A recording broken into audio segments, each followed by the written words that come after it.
Hello. Today I'm a little late as uh,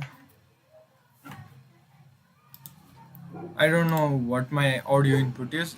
It's inbuilt microphone, so it's laptop microphone audio input, so it's bad. I know. If it's hearable, then it's okay. Yesterday it was a little low, so today I increased it. I guess it's good enough. I wanted to window capture. I wanted to capture this one. Can I capture that? Why can't I do that? Oh, never mind. We'll do that later. Oh, mm, okay. I wanted to look at my code too. I'll show it to you later. It's We have 1 hour and 15 minutes left in this video. We are at SVM. We are looking at algorithms that are being used in ML,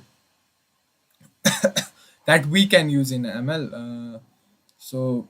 These are the algorithms that are used to make recipes. Okay, and ingredients are like, this is a cooking analogy she gave in the video. What we learned yesterday, day 4, was we learned from step 9. Okay, we learned before that we were in mm,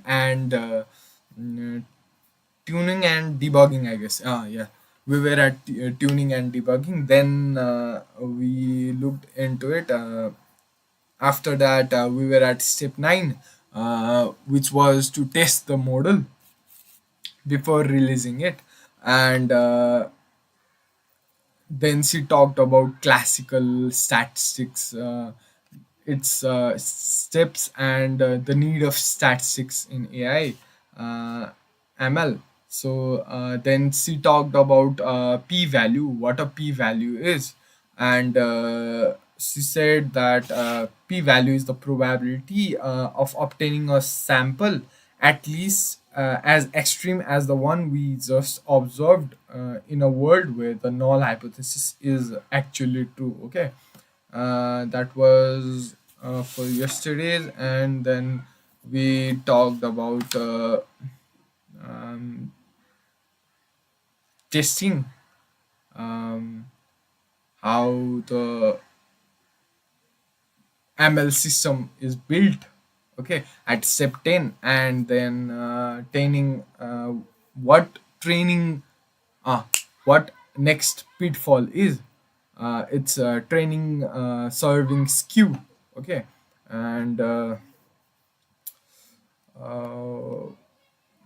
then we looked at policy layer. Then in step 11 and 12, it was about launching decision. Then 12, I know about 12 because 12 was about documentation. Okay, what we need to do for documentation. And then we looked into algorithms. First, we looked at k-means and then knn. K-means is used for clustering, using clustering. And there are number of clusters we can assign.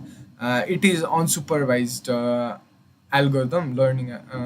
It is unsupervised algorithm. Okay, and there are centroids. First, in K means, first there are sample datas, okay, which are unlabeled. And then we label them randomly, and we find the centroids. Then again, from centroids, we mm, uh, find the we relabel, and then again find the centroid. Like that we will get different clusters uh, according to number of clusters that we have defined. K is the number of clusters. K means centroid. Okay. Then she talked about knn, which is not uh, which is not comparable to k-means, because knn is a supervised learning algorithm. It's k nearest neighbor, and it is labeled as we can find out the data as uh, after looking at its neighbors, if it's closer to one label or another. Okay, that was the gist of it, not the actual. I just diluted the whole thing. I'm saying to you what I understand. Okay, uh, I don't know about it, so it's just a basic understanding. We will explore it more. Okay, then we were at SVM, support vector machines, and after this we will have to look into decision tree. So we'll talk about decision tree and random forest, then naive bayes, then linear regression. Already she talked about it already, and then logistic regression and neural networks. Okay, neural networks she will talk about it as there is perceptron and ANN's pits. I don't know how to pronounce it. Anyway, after this, uh, then we'll look into code. What I did, and I will look into it, and I have to. I want to make it multiplayer. Okay, and we'll look into it. We'll take help from AI also. We'll learn from it what my code base is. I forgot about 60% of my code base, as there was little documentation. I didn't put lot of comments after I have done this. I have to document. Okay. Uh, then without further competition. Oh wait, I don't copy.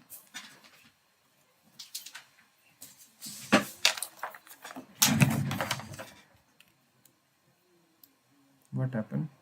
Okay, never mind. Display capture was off.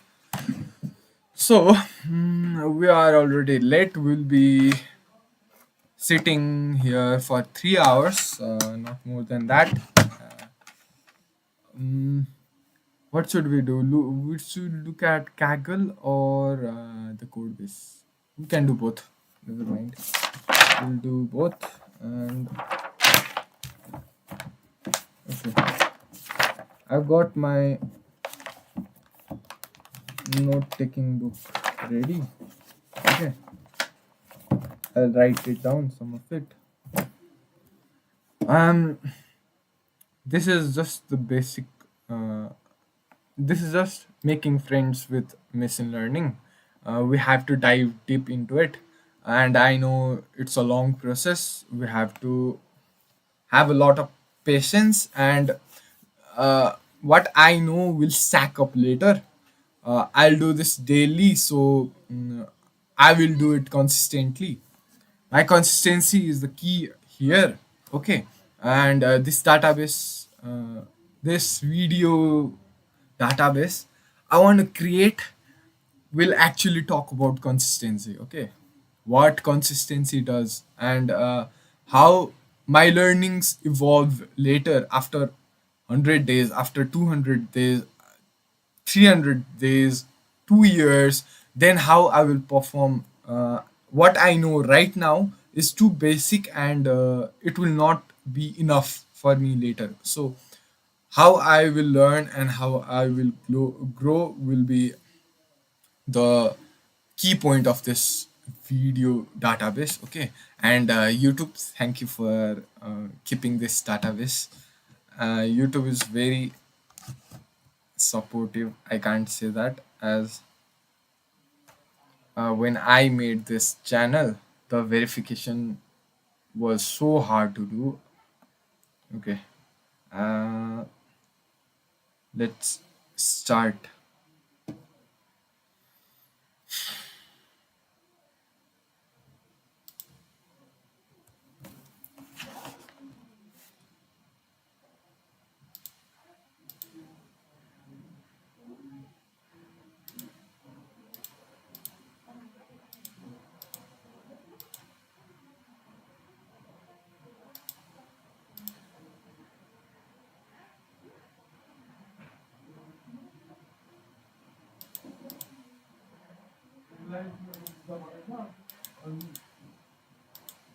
But output capture is not capturing the output. What is happening? Oh, okay. Okay, this was the problem. What shall we do to separate them? How about put a line? Not that line, not that one. How about that one? Okay, you'll accept this one, will you? What we've just done is tried on various.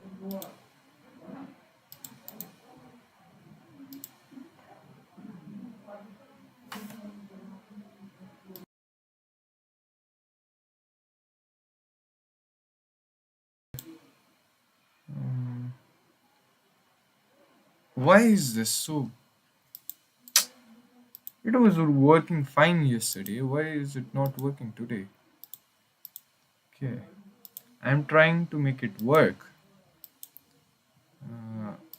This should work. I don't know.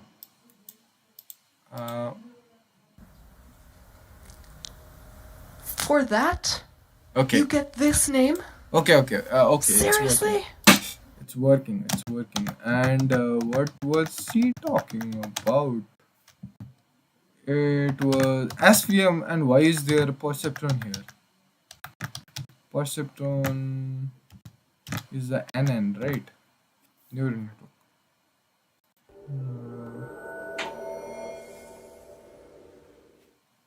I just wanted to check. Okay, the output is good. I don't know what was happening. I don't know what was happening. Okay, but it's fixed, I guess. Let's start again.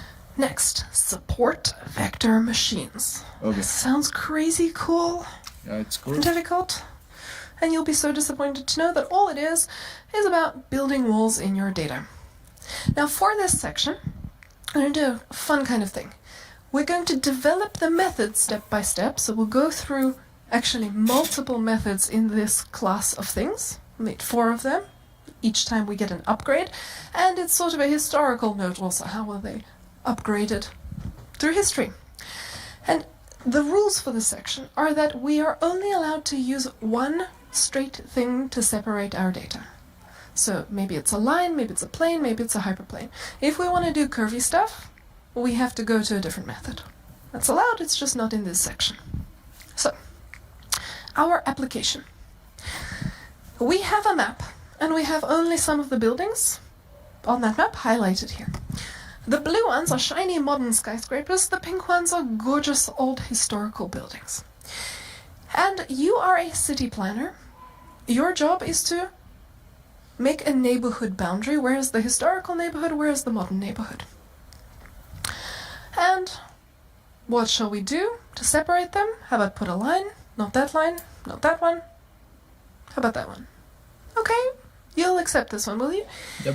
What we've just done is tried on various lines that fit, and then we got the first one that works, and we accept that. That method has a name.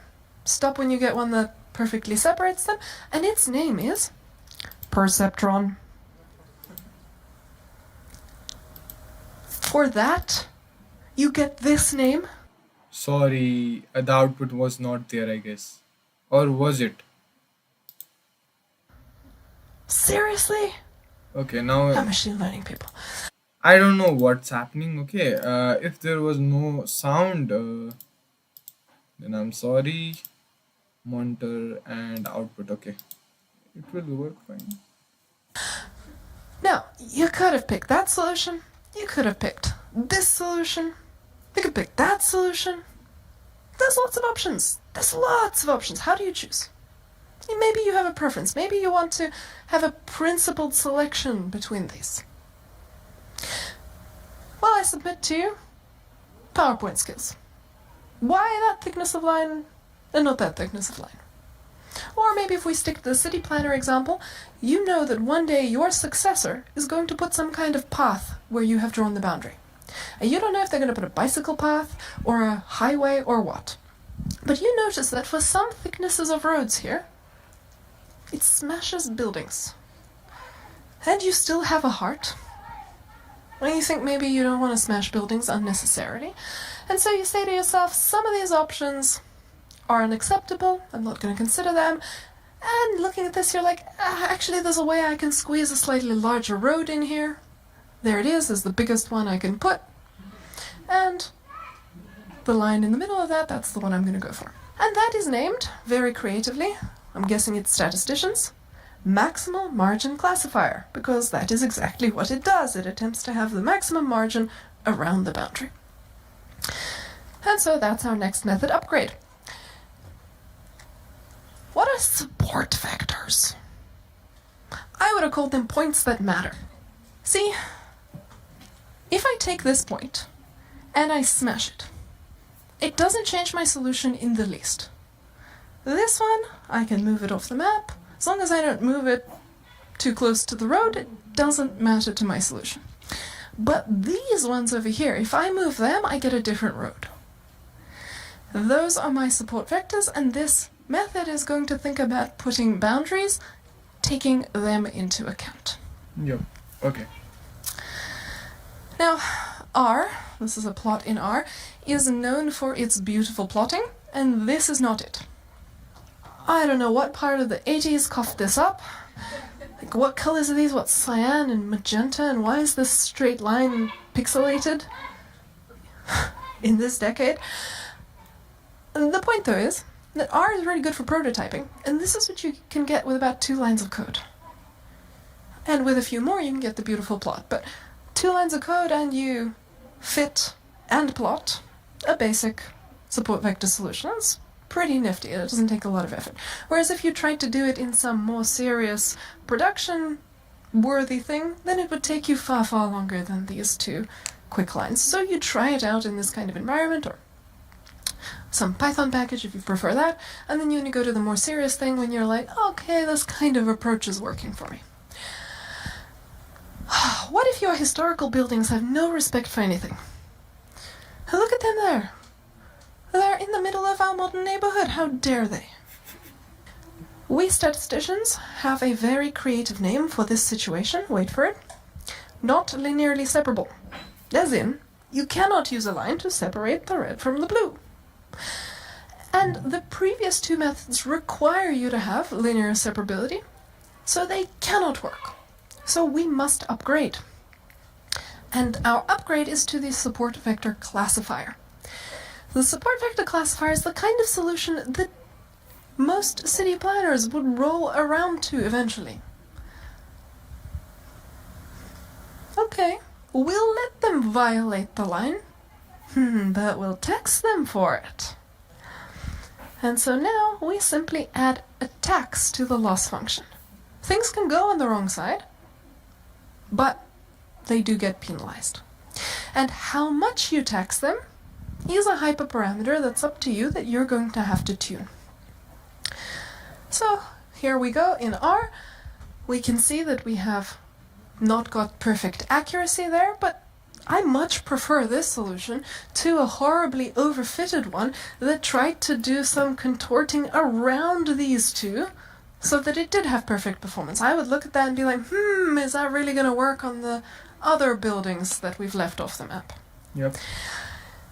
This is a pretty sensible and reasonable boundary. So that's our support vector classifier. The worst possible situation is where the modern buildings grow up around the historical buildings. This is terrible. Yep. Because for this whole section, we are only allowed to use one straight thing to separate the red from the blue. Where are we going to put it? Okay, let's try out our previous support vector classifier. Okay. And it suggests, because we have more modern buildings than historical buildings, why don't we put the line up there in the top right-hand corner at plus infinity, plus infinity. Call everything modern and be done with it. That's a little better than calling everything historical and be done with it. Can we do better? We want one more upgrade to support vector machines. And what we will rely on is called the kernel trick. And to explain the kernel trick to you, I have a prop. My trusty cloud, it's a cloud towel. Oh yeah. My towel of the kernel trick. Now, I need you to use imagination. Do your best. And imagine this same thing on my towel. Red ones in the center, blue ones around them. And you need to use a straight thing, a line, a plane, a hyperplane, whatever, to separate the red from the blue.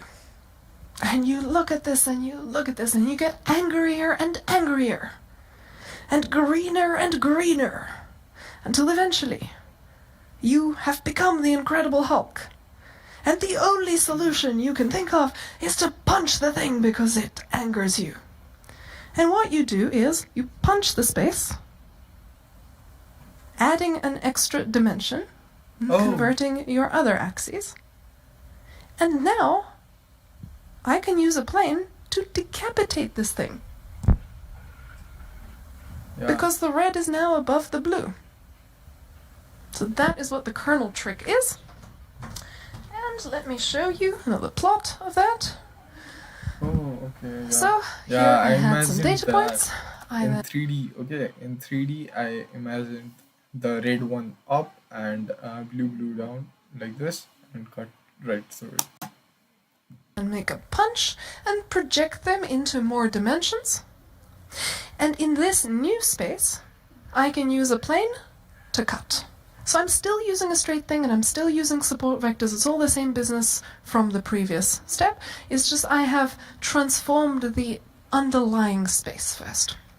And then once I've done the cutting, I can project down my solution back to the original coordinates. It looks like I used a circle. I really didn't. I used a straight thing. I just punched the towel first. So when frustrated, punch the towel. And at this point, my Google engineers are like, this is the most technical thing you have talked about all day. Tell me more about kernels. Give me all the equations. I have to be like, no. Read a textbook. That's not in the scope of this thing. But then I think, okay, I can't just leave them hanging. I should maybe point them to an educational resource. And I thought to myself, the internet is a magical place, a marvelous place. This is called the kernel trick, yes? I really wonder, is there a website called oneweirdkerneltrick.com? And it turns out that there is such a website. And it is in fact run by someone with a sense of humor who has put real learning resources on there. That, for example, is Vladimir Vapnik, who's one of the co-authors of the original Sport Vector Machines paper, and the other co-author is our head of research in New York, Corinna Cortez, and her face is also on there, along with a lot of other stuff you can go read if you're interested. So one weird doctors discovered just tuned samples. Was this learning problems using the strengths from overfitting kerneltrick.com. And when we do an SVM plot in R, we can see that we have much better training performance, only one mistake. So that's our final method. We're like the Incredible Hulk. We punch the space because we get so frustrated. We add a dimension. We transform the original dimensions also as part of doing that. And then we chop it still with a straight thing, project it back down, call it done. So when are you going to try this thing? If you've got binary labels, if you want a flexible boundary shape, not just linear, and This is a solution that lends itself best to moderate scale.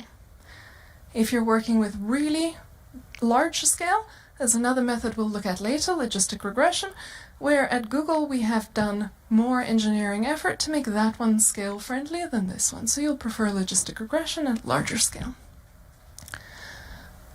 And now we'll have trees. Tree-based methods, decision trees, random forests. Let's have a look at what's going on here. Okay, wait. Let me Grid see scale. We've got binary labels, yep. Need flexible boundary set, not just linear, and moderate scale. Got Tree-based it. method. And laws. Random forests. Let's have a look at what's going on here. These are, in a nutshell, a bunch of if this, then that for your data. And so I thought, why don't I manufacture an if this, then that rule, the traditional programming way, about my movie preferences, so you can all recommend movies to me. So I thought about what I like, and I came up with this rule. If it is a mystery, a thriller, or a sci-fi movie, hand it to me, I'll like it. And then I thought, but am I not a data scientist? Come now. Should I not maybe add data and see what the performance is of this rule, this algorithm or recipe that I have? Because it doesn't matter whether it came from a machine learning system or I dreamed it out of thin air, I can still assess the performance the same way. See what it predicts, see what the truth is, and look at the results. So what I did was I grabbed the IMDb database, I shuffled it, and then until I couldn't be bothered anymore and my attention span is about 200 or so, I rated like it, don't like it, like it, don't like it, like it, don't like it, I gotta watch that one, like it, don't like it, anyway. And I have for you the results from the training set, which is something like 100 movies. Let's find out how this rule does. Turns out, precision's pretty good, and I'm aiming for precision here, you know, like with the books. I'm pretty busy, I'll never be able to watch all the movies I like, so let's have a don't waste my time kind of approach here. Gonna leave out some good ones, but, you know, if you suggest it, hopefully it's likable. And if you follow that rule, 3 out of 4 are gonna go down nicely. It's a relief to me to see that recall is low. That suggests that maybe this doesn't cover the full diversity of my movie preferences. If this were 100% recall, it means I have a very one-track preference, just that, nothing else. Then I thought, alright, why don't I let machine learning have a go? And I'm going to ask for a really simple model, based on any of the features in IMDb, but a decision tree with just one node. I'm going to show you the rule on the next slide. I want you to look at it in this order. First, watch the precision go up. Then watch the recall go up. Then read what the rule is while I stand here cringing. Here we go.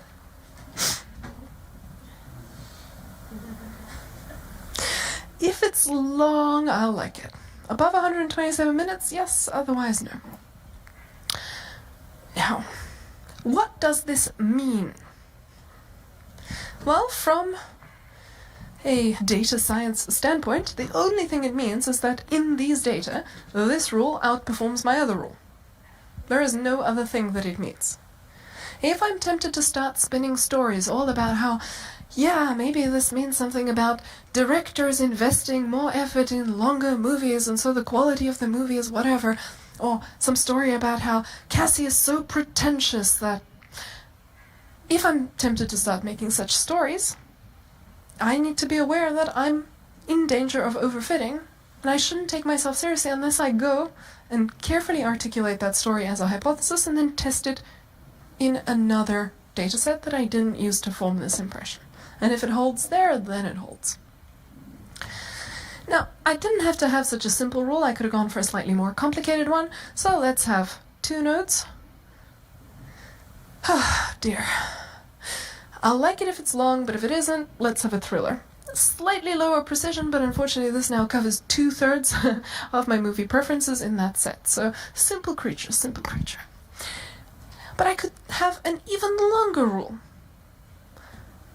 A lot of decision tree algorithms, if you don't tell them to stop, they will just keep going and going, and they'll make you quite the tree. Let's read this one. It says, Is the runtime more than 132.5 minutes? If yes, then is the runtime more than 143.5 minutes? If yes, is the runtime less than 165.5 minutes? If yes, is the runtime less than 156.5 minutes? Then she'll like it.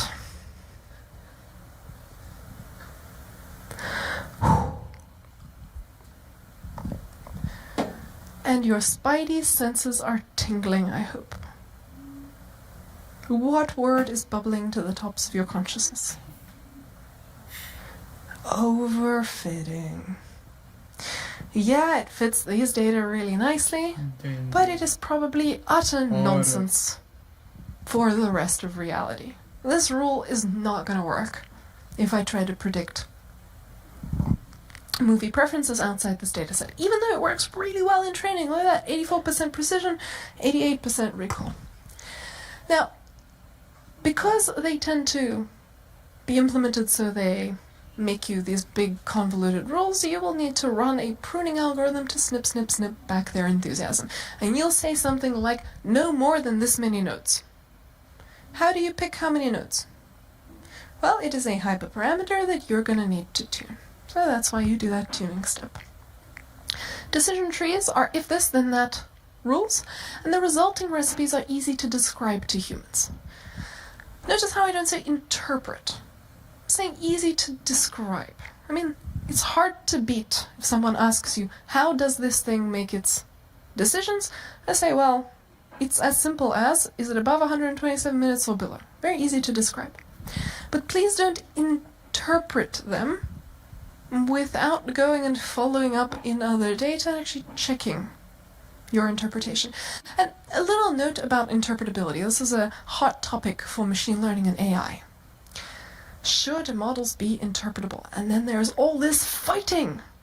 And it's such an angsty debate. And I watch this and I just feel like, can I please translate for both sides why you're miscommunicating? All the ones who are anti-interpretation are doing the machine learning side of data science. Make it work. And they're saying, come on, you don't need to know how it works. Your whole goal here is make it work. So why would you give up performance to be able to ogle that model? That has no use to you anyway. And the other side is like, but how will we get inspired if we don't look in the model and if we can't read it and interpret it? Well, that side is not doing the same work. They are doing data mining, descriptive analytics. They want to have an opportunity to get inspired by data. It's an entirely different process that they're after. And so both of them are right. They're just doing two different jobs. If your job is performance, don't force yourself to only go for these easy-to-read recipes.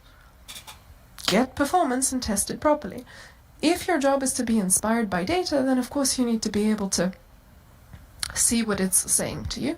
And so if your job is data mining, descriptive analytics, this is a lovely, lovely tool. I like to do this when I want to get inspired by data. Even if this has nothing to do with what my final model's going to look like, it's still nice to see how it wants to split the space and suggest to me which parts are worth playing with. Now behind the scenes, what's going on? So here I have linearly separable yellow and green. Here I have non-linearly separable yellow and green. Here I have the tree. Here I have the support vector machine. And what we see is what we expect over there. Linearly separable can be done with a line. Here it can't. What is a tree doing? A tree starts with one of the features, makes one, and says, where shall I put my vertical line? And the way it makes that decision, and there's all these equations that you can look at that sound awfully intimidating. Don't worry about them. Think of it in terms of mixing cocktails, let's say. Concentrations of stuff. It is trying to get, most of those metrics have some notion of the purity of the result. So look at this glass. No matter how fat I make this glass, I still have the same concentration of yellow and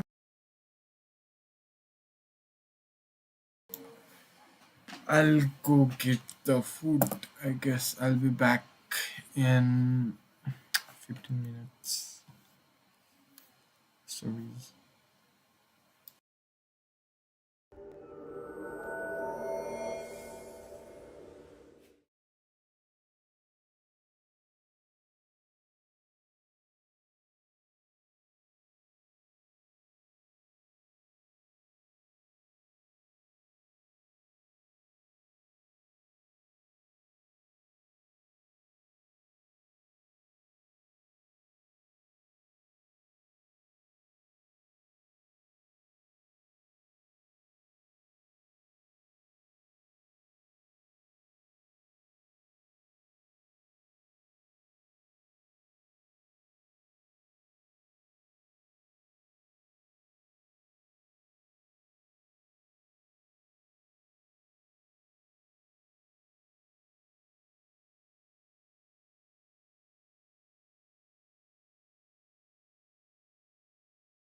Sorry, I brought the eating things. See, I had to do stuff, so I got off for some minutes. Let's start again.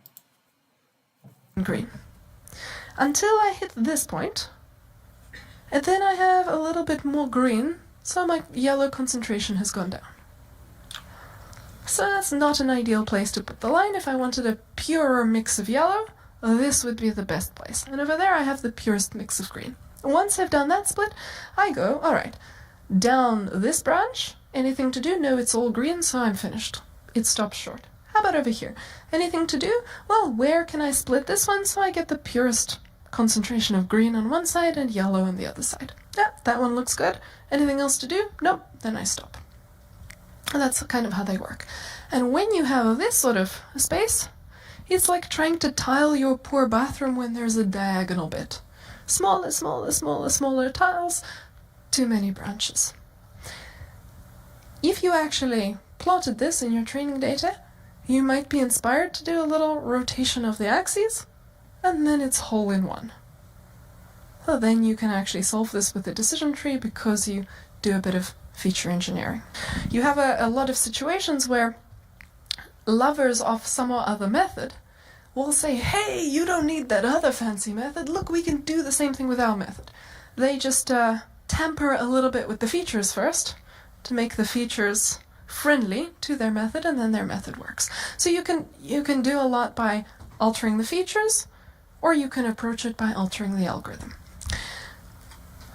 So when do you try this first? When you've got no labels, when you want an easy to read model, or when if this then that seems like a promising structure for your problem. What is bagging? That stands for boosted aggregation, and that is not as intimidating as it sounds. It also isn't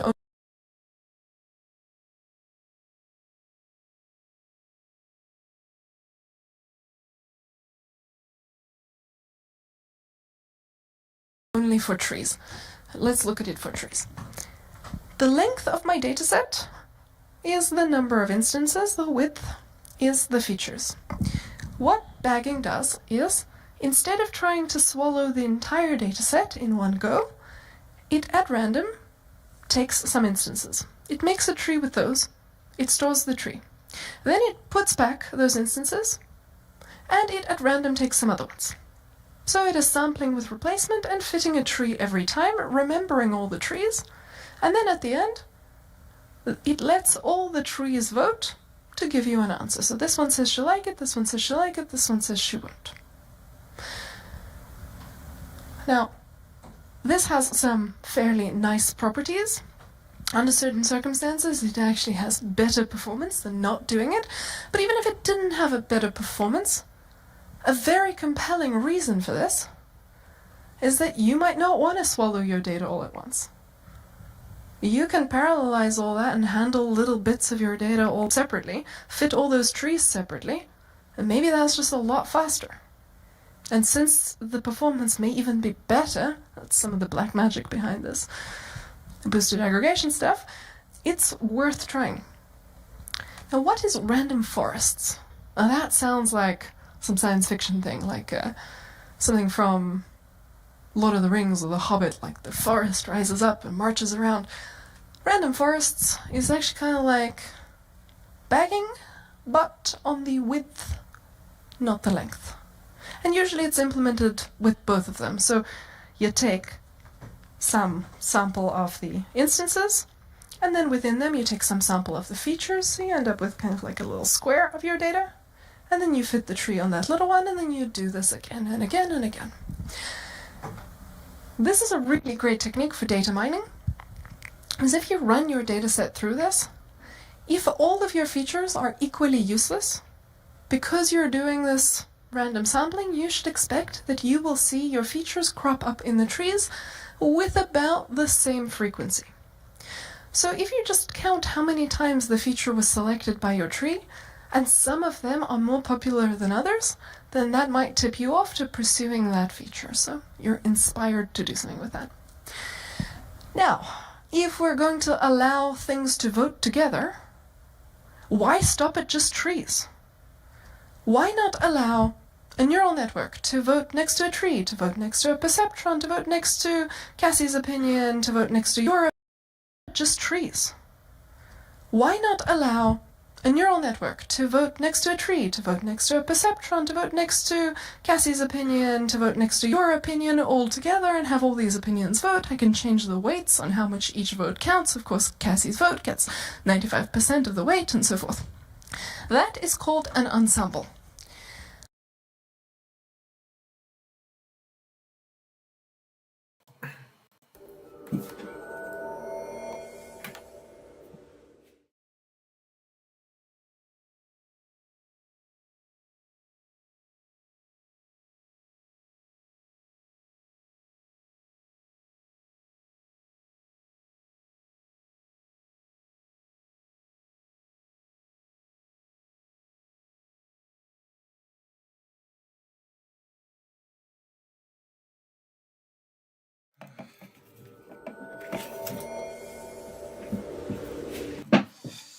I brought back some more. What ensembles are really great at is covering one another's faults, if you will. So think about it like this. If you wanted to do your decision making by one awesome, benevolent tyrant who is really, really good and on the whole better than everyone else in your organization at decision making, that would be fine unless there's an Achilles heel, a fatal flaw. On the whole, really good, but there's a blind spot, and if that blind spot is hit, that is critical failure. Well then, maybe you want to have a backup decision maker who is not that much worse at all the other parts, but covers this critical failure. Pretty good at that part and has a different flaw. Well, then we can have them balance one another out, and hopefully, where they are both decent, there's not that much of a performance degradation, so on the whole this feels like a better system. The flip side, though, is when you start composing all these various methods together, the engineering and maintenance and upkeep and reliability issues become a nightmare. So a famous example is the Netflix prize. It was $1 million prize that Netflix gave for making a cool recommendation algorithm. And the solution there was a crazy big ensemble model. And of course, Netflix nobly paid up because that did win the competition, gave the best performance. Or they didn't implement that thing because that was not going to work sanely in production, just too much going on. Alright, what is naive Bayes? What are Bayesian methods in general? They summarize to this: when in doubt, use Bayes' rule. Now, what on earth is Bayes' rule? It is a piece of math which, if you're not careful, you may fall in love with, and then it finds its way into all kinds of places in your life. Maybe you've tattooed it on yourself, or maybe you're making art, light fixtures, like this is an actual light fixture, in the form of Bayes' rule. And so, not in the spirit of equationsing, but in the spirit of art appreciation, let's make sure we know how to pronounce this formula. Now, there's nothing controversial about this formula. If you've heard of classical statistics versus Bayesian statistics as a controversial thing, that's for the statistical testing. That's very philosophically heavy. For machine learning, though, there's no philosophy here. This is borrow whatever math you can find lying wherever, and if it works, and doesn't matter. And actually, if all we're using is this formula, there's no controversy at all. This is a mathematical formula with a proof it works. So how do we read it? Well, whenever there's P with brackets, that's pronounced probability of. And A and B here are just events. Events like the coin comes up heads or falls on the floor or whatever. Events like your roommate forgot to wash the dishes, events. And this vertical bar that you see over here and here is pronounced conditional on, or given that, or in a world where. So let's practice conditional probabilities real quick. We'll pronounce things like the probability that we have a cat given this evidence is equal to blah blah blah. So what does this boil down to computationally? It's all about counting things. In fact, we're going through this quick little demo just to show you the simplicity of the operations involved. Super simple. Look at this. Probability of cat. How do we get that? How many pictures? 8. How many of them are cats? 4. 50%. How about probability of lots of green pixels in a world where cat? Well, very simple.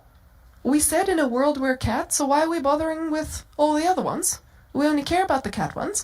And then the formula is simple again. It's the straightforward thing. How many total? 4.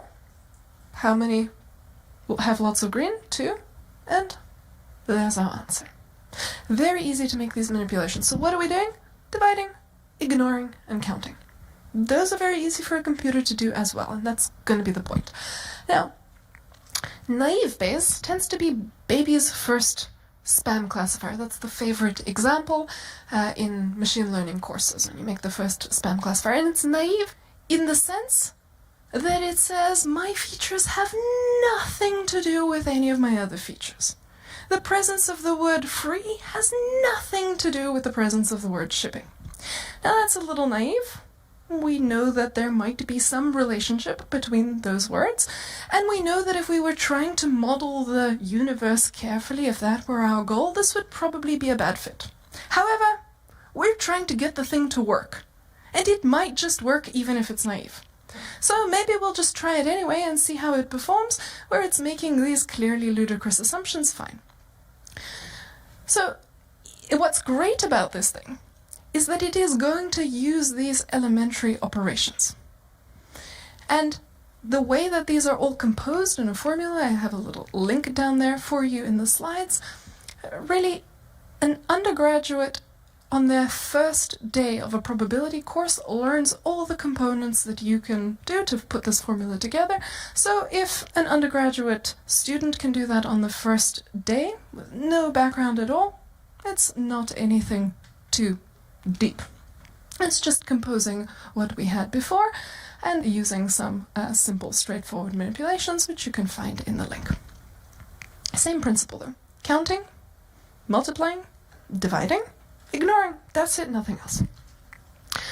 And finally, when it's done, you interpret the results as, given all this evidence that you've put in, that treats all the evidence as completely independent from all the bits of evidence completely independent from one another. What's the probability that I have a cat versus a not cat? And then you can either output the label that is most likely, or you can jump for joy that you're dealing with probability outputs, because now instead of just simply getting the flat label, you can say, hey thing, how sure are you? If you're saying some number that's too close to 50, maybe you don't know what you're talking about, and maybe I prefer not to listen to you, maybe I prefer to send this to some other process, maybe have a human look at it and make the judgment call. Whereas if the number is very close to 100% or 0, then I can go with what the system is saying. So, naive Bayes, when are you going to try it first? If you have category labels, and if you have category features, like text, for example. Now, having category features is no sweat. It's very easy to turn your continuous features into categorical ones. You have measured all kinds of things about my torso length and width and whatever. You can turn that into small, medium, large with no problem. Going from the category in the opposite direction, that's the hard one. So you can always turn your features into categories. When there are many features, this is a great idea. This handles a lot of features. And with text, the way that data actually tends to be encoded is you have all the possible words that one could meet in an email, and you are asking present or absent, or how many times present, how many times absent. So you have a bunch of zeros. We saw in this email no times the word hippopotamus and no times the word tiger, and one time free and one time shipping. And so we have in that row counts of that sort. There's lots of features. This can handle that situation. And it's also great when you need your code to be simple. The operations are super simple. Now there's a naive version, this counts thing. There's also a less naive base, and that one involves crazy cool things like likelihood function, priors. Warning here, this is harder, but it is so cool. And if you're not careful, you will really fall in love with things, and then, like me, you might sink several years of your life into this. So watch out, maybe don't flirt with it too much if you don't want to fall for it. What's next? Regression. We've already seen regression. It's putting lines through stuff. It's about finding lines that are as close as possible to your data, like our smoothies example. And in statistics, regression refers to fitting models of this form. What is this saying to us if we imagine a spreadsheet?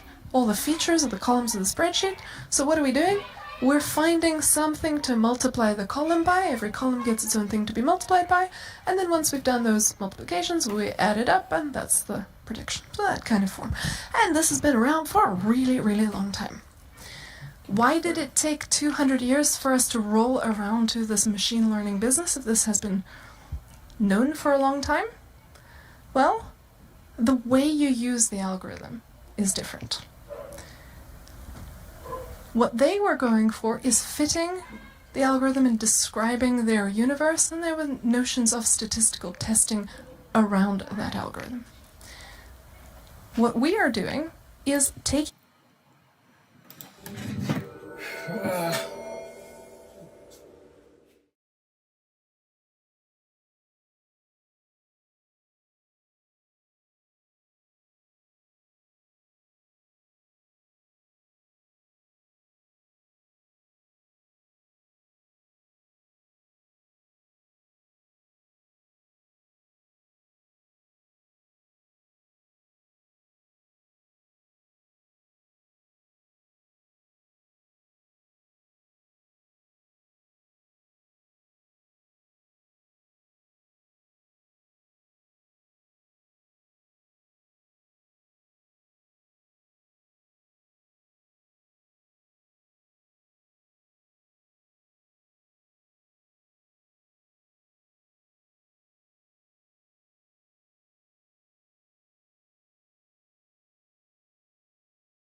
Okay, she said just take two more and get on with it. Why is this so bright? Never mind. I learned a news, if it's correct or not. ANCLADPSH Bangladesh.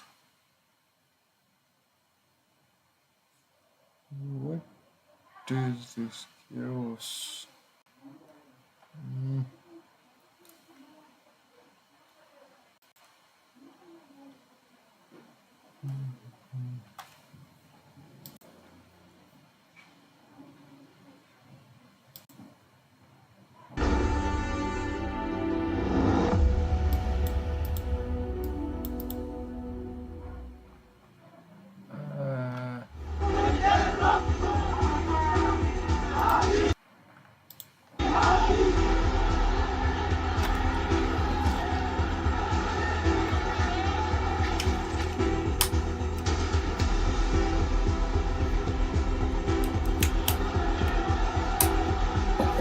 Rade Rade.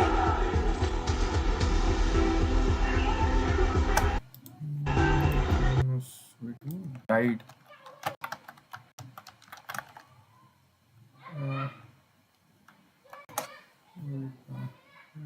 no.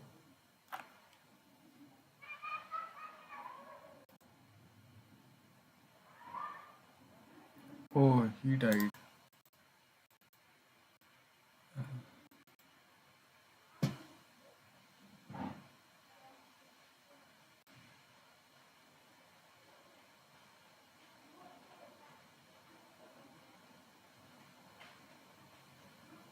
Oh, okay.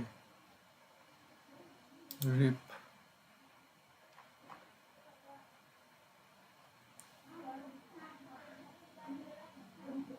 It's a huge chaos. My father said the news, so I looked into it. Hmm, let's start again then. Taking that piece of math, after we have split our data, trying it out to see if it makes a recipe that looks worthwhile when we apply that recipe to a second dataset.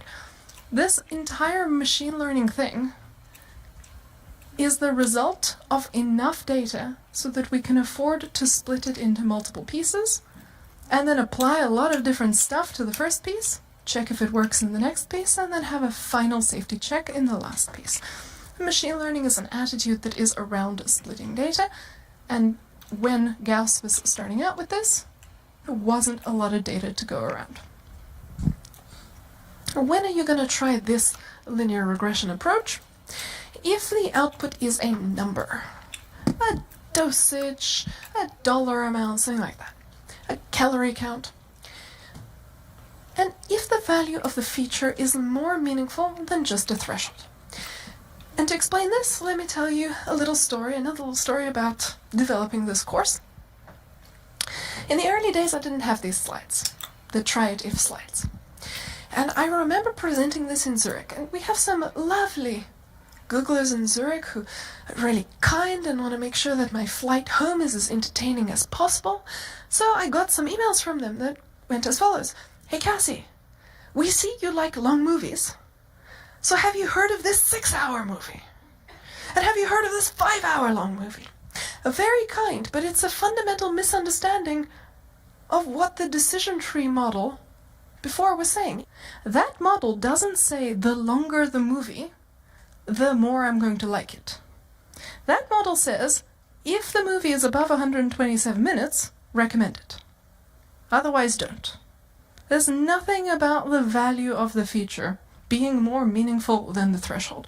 So if they'd really understood that message, I should have gotten some people recommending me movies that were 128 minutes also.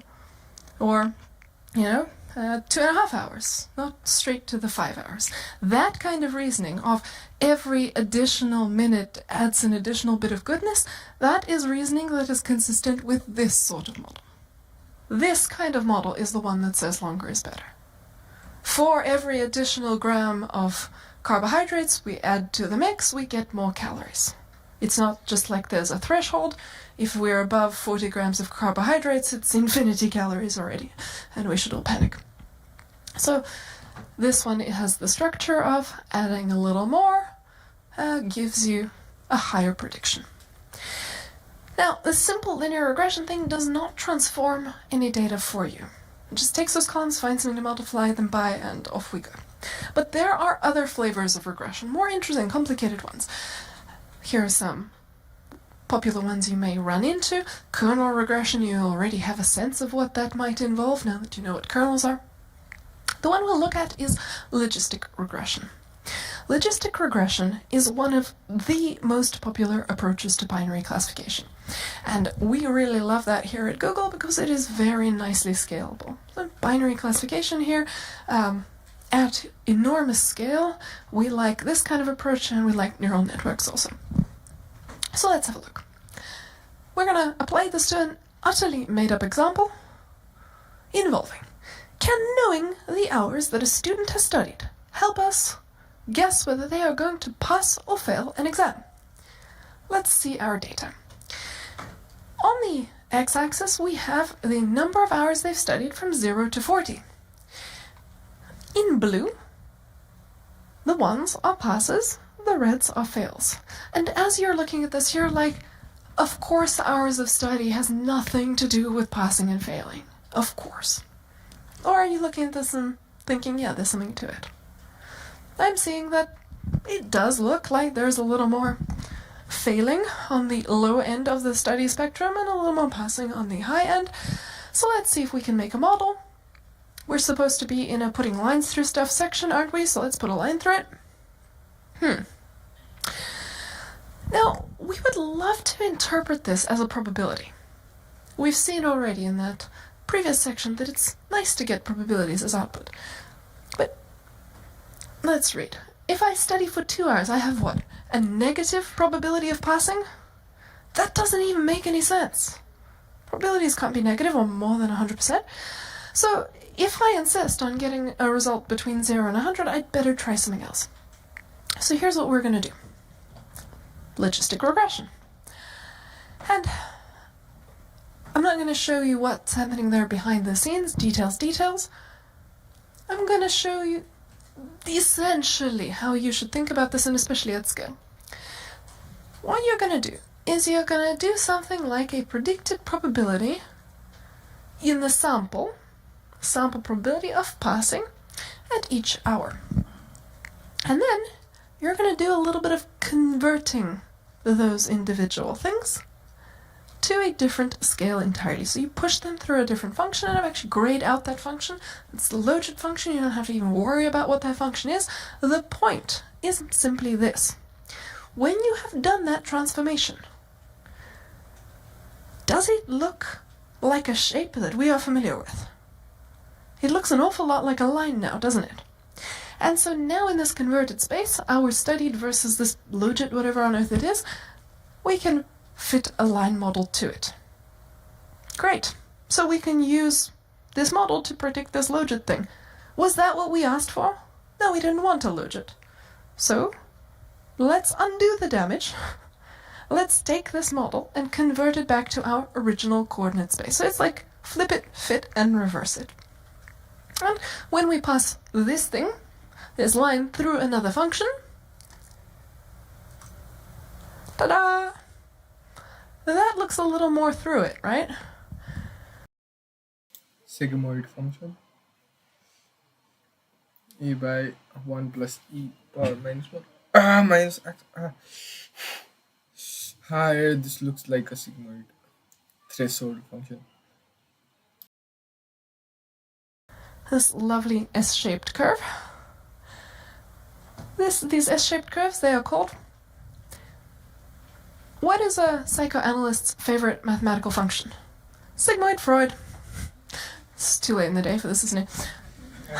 So these are called sigmoid or logistic functions. And when you see these things in the context of data science pursuits, typically that sigmoid serves the function of forcing your output to live between where you have said it must live. Probabilities have to stay between 0 and 1. Okay, this is a way to force it to stay there. But another lovely thing that you get from the sigmoid curve is something that you might remember if you have ever taken an economics class. I have an undergraduate degree in economics, so I still remember the nightmare.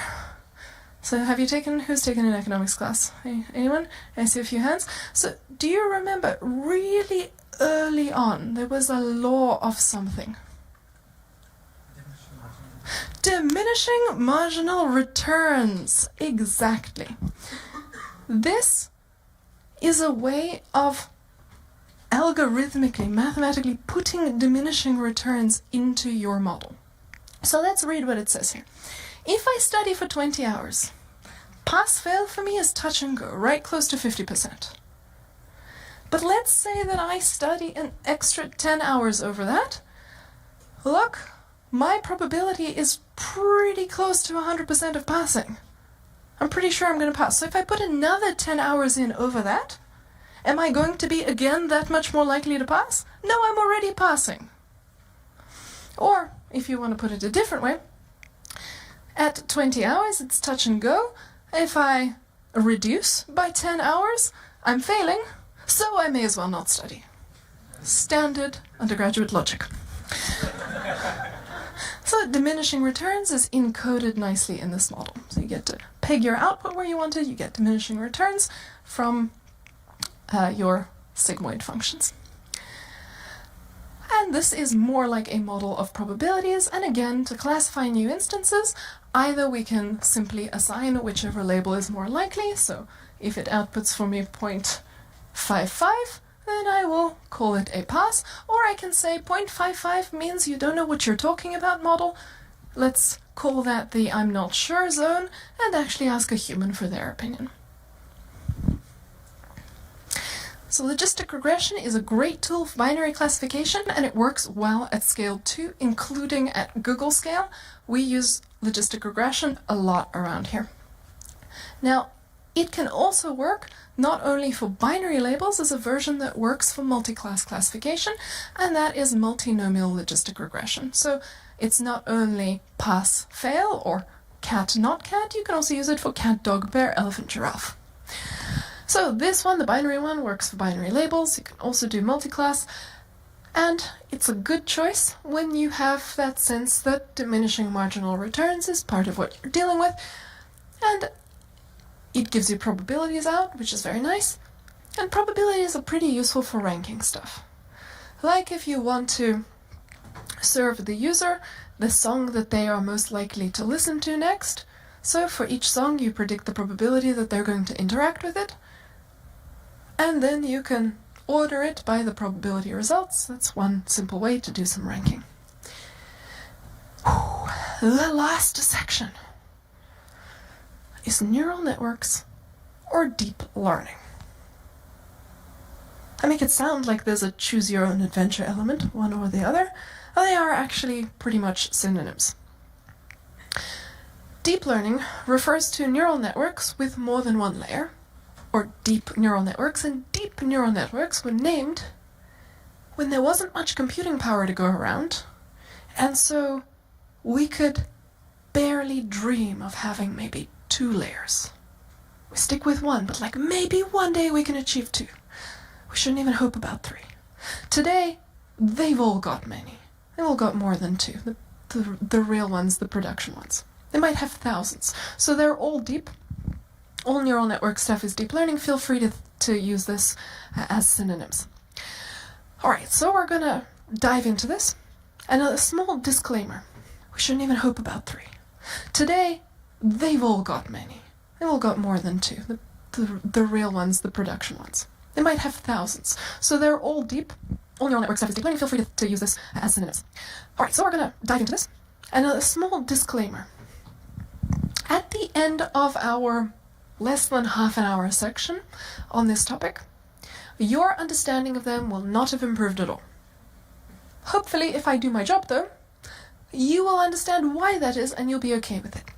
Now, feedback I hear from many semester-long courses on neural networks, pretty much the same. The student spends an entire semester and also doesn't understand them any better, so for the low price of less than 30 minutes, you will get the same improvement in understanding as you might get from an entire semester. So shall we dive in? Yeah. What are neural networks? Not that. That. Layers upon layers of... Wait.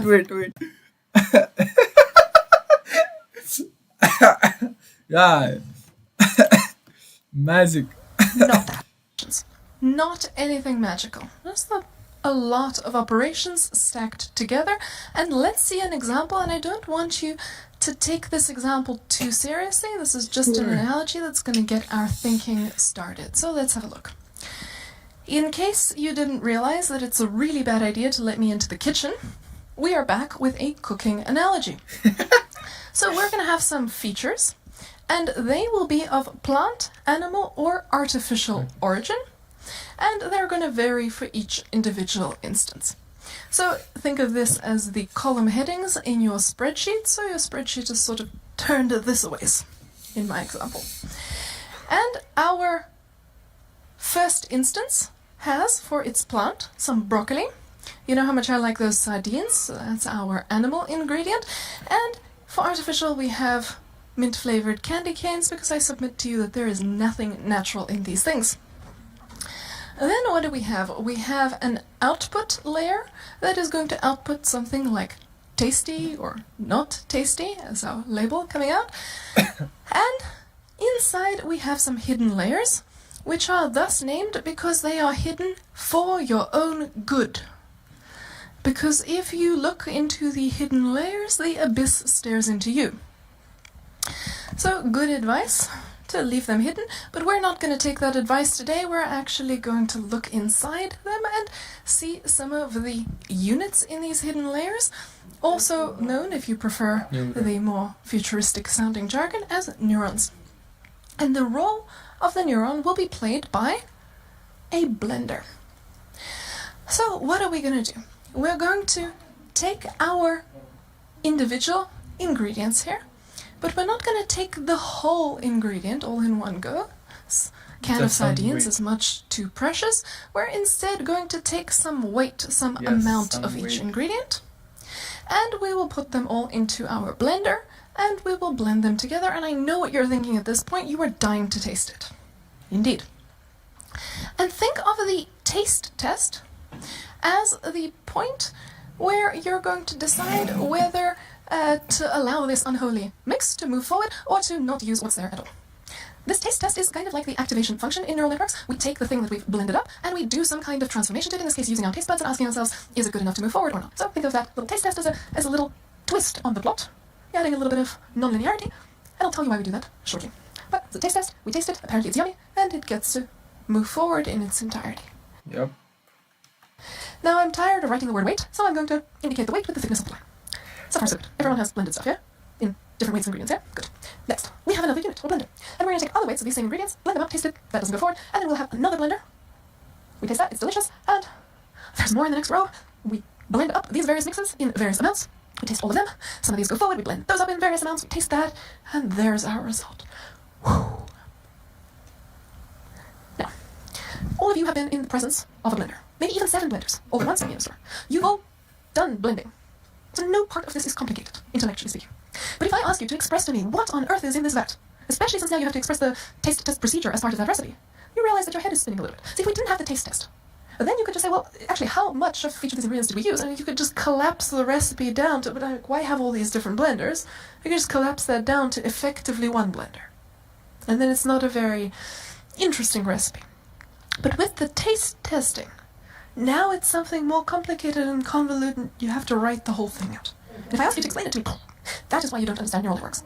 Not because the individual bits are difficult, but because there is so much going on. They're building out these complicated recipes out of simple components. Anima, no! Let's see what it looks like in a more realistic set.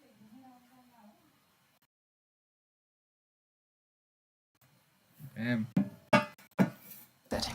We have some binary features, light switches on and off, and we are going to combine them by taking a weighted sum. Now, this input doesn't have to be binary. Just for our example, we'll use some binary data to keep it simple. So here are our column headings, and our first row just says 1, 0, 0. We take a weighted sum, so our weights are numbers. And 0 times anything is 0, so ignore that. Our weighted sum result is 2. And then we are going to send it through an activation function to add some nonlinearity so that we won't just be able to collapse all the weighted sums down into a single simple weighted sum. So let's use one that we are comfortable and familiar with. How about sigmoid Freud? So we'll use a sigmoid activation function.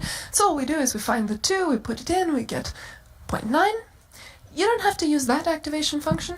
You can go and find your favorite on a long list of them. The most popular one these days that the machine learning hipsters will tell you to use is ReLU, which sounds a little like an alien, I guess. But actually it's the one that I was describing with the taste test. It's just asking if the output, the weighted sum, is above a particular number, then keep that whole thing, and if it's below that number, then drop the whole thing. Actually, the hipsters probably wouldn't even go for ReLU. There's a whole variety of various activation functions. I think maybe a more hipstery thing would be the hyperbolic tangent or something else. So there's lots to choose from. What are you going to use in the end? Whatever is available in the implementation of the algorithm that you are working with. And if there are several options, what are you going to do? Try a few and see how it's going. But wait, there's more. We are going to take more weighted sums, and because we're tired of doing these calculations, we get the point already, we're going to pretend we did them, there you go, and we send them through our activation function as well. And then we do that again in the next layer. More weighted sums, Okay, more activation functions, And okay. Very simple. and Activation finally function, then our output, which we then turn into a 0 because it's closer to 0 than to 1. Again, you can all take weighted sums. You can all put a number through a simple function. That was not hard. But when you do this enough times and you stack enough of these operations together, if I ask you to write out the recipe that got you this final thing, well, that can make you dizzy. And if you don't believe me, to have real respect for neural networks, I would like you to play a game for homework called Do I Hate Cassie Yet? And here's how it works. For our simple neural network here, and I've even left a few things out, like bias terms and cool stuff like that, this is a simple thing. Write out the recipe.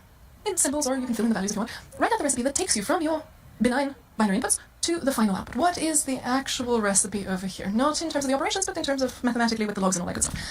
Once you've written that out, add another layer with, again, 3 units in it. And see how much more writing it takes to go from this size of 2 hidden layers to 3 hidden layers.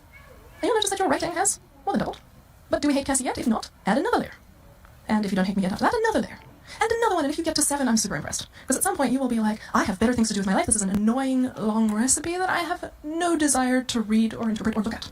It consists of simple components, but it ends up being transformations of transformations of transformations. Very hard to read, very hard to write down, so you prefer to think simply in these individual components, but then when you're like, but what is actually going on? Very hard to see it. Even though each individual little piece is simple. That is why you don't understand neural networks, or rather why the recipe involved in neural networks is so difficult to think about and read and understand. But the operations that get you there, they are not so difficult.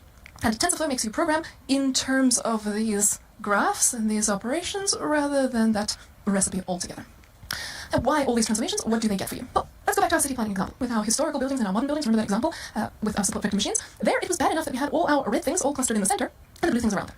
But we could do that whole kernel trick where we punch through the sheet and we transform it, making the dimensions higher, and then cutting it with a plane. That worked. But how are you going to take that approach to the spiral? Where are you going to punch it for this to work? Or maybe you want to try k nearest neighbors.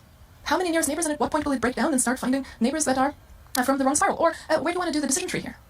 All of our methods aren't doing very well for this example. Now, what those transformations do is they torture the underlying space so much that, hopefully, they pull it apart so that things got separated under all these crazy transformations, and boom, you can cut it again. And what that means is that you can solve problems like that one, where your data set is a bunch of pixel values. Where are you going to put a line through those pixel values to output cat, not cat? Now, you could go and maybe do some feature engineering by hand to go and first ask, is there something like ovals for eyes and 2 of them and look for ears, and it's going to be a bit wobbly if you have this cat burrito with no ears. Instead, you could feed in a lot of data, and because this thing is so flexible and can do all these transformations itself, it will let you take advantage of those features without you having to explicitly go and find them yourself. This isn't free, though. There is a price here. Because this is such a complex recipe, we saw with the ideal body shape of the dataset that the more there is going on in the recipe, the more complex it is, the more features it uses, or the more transformations, the more length you're going to need, the more examples it will take to make it work. So this is very expensive, both in terms of how big your datasets need to be for this to be viable, and how much computing power it takes, because you see there's a lot of stuff going on.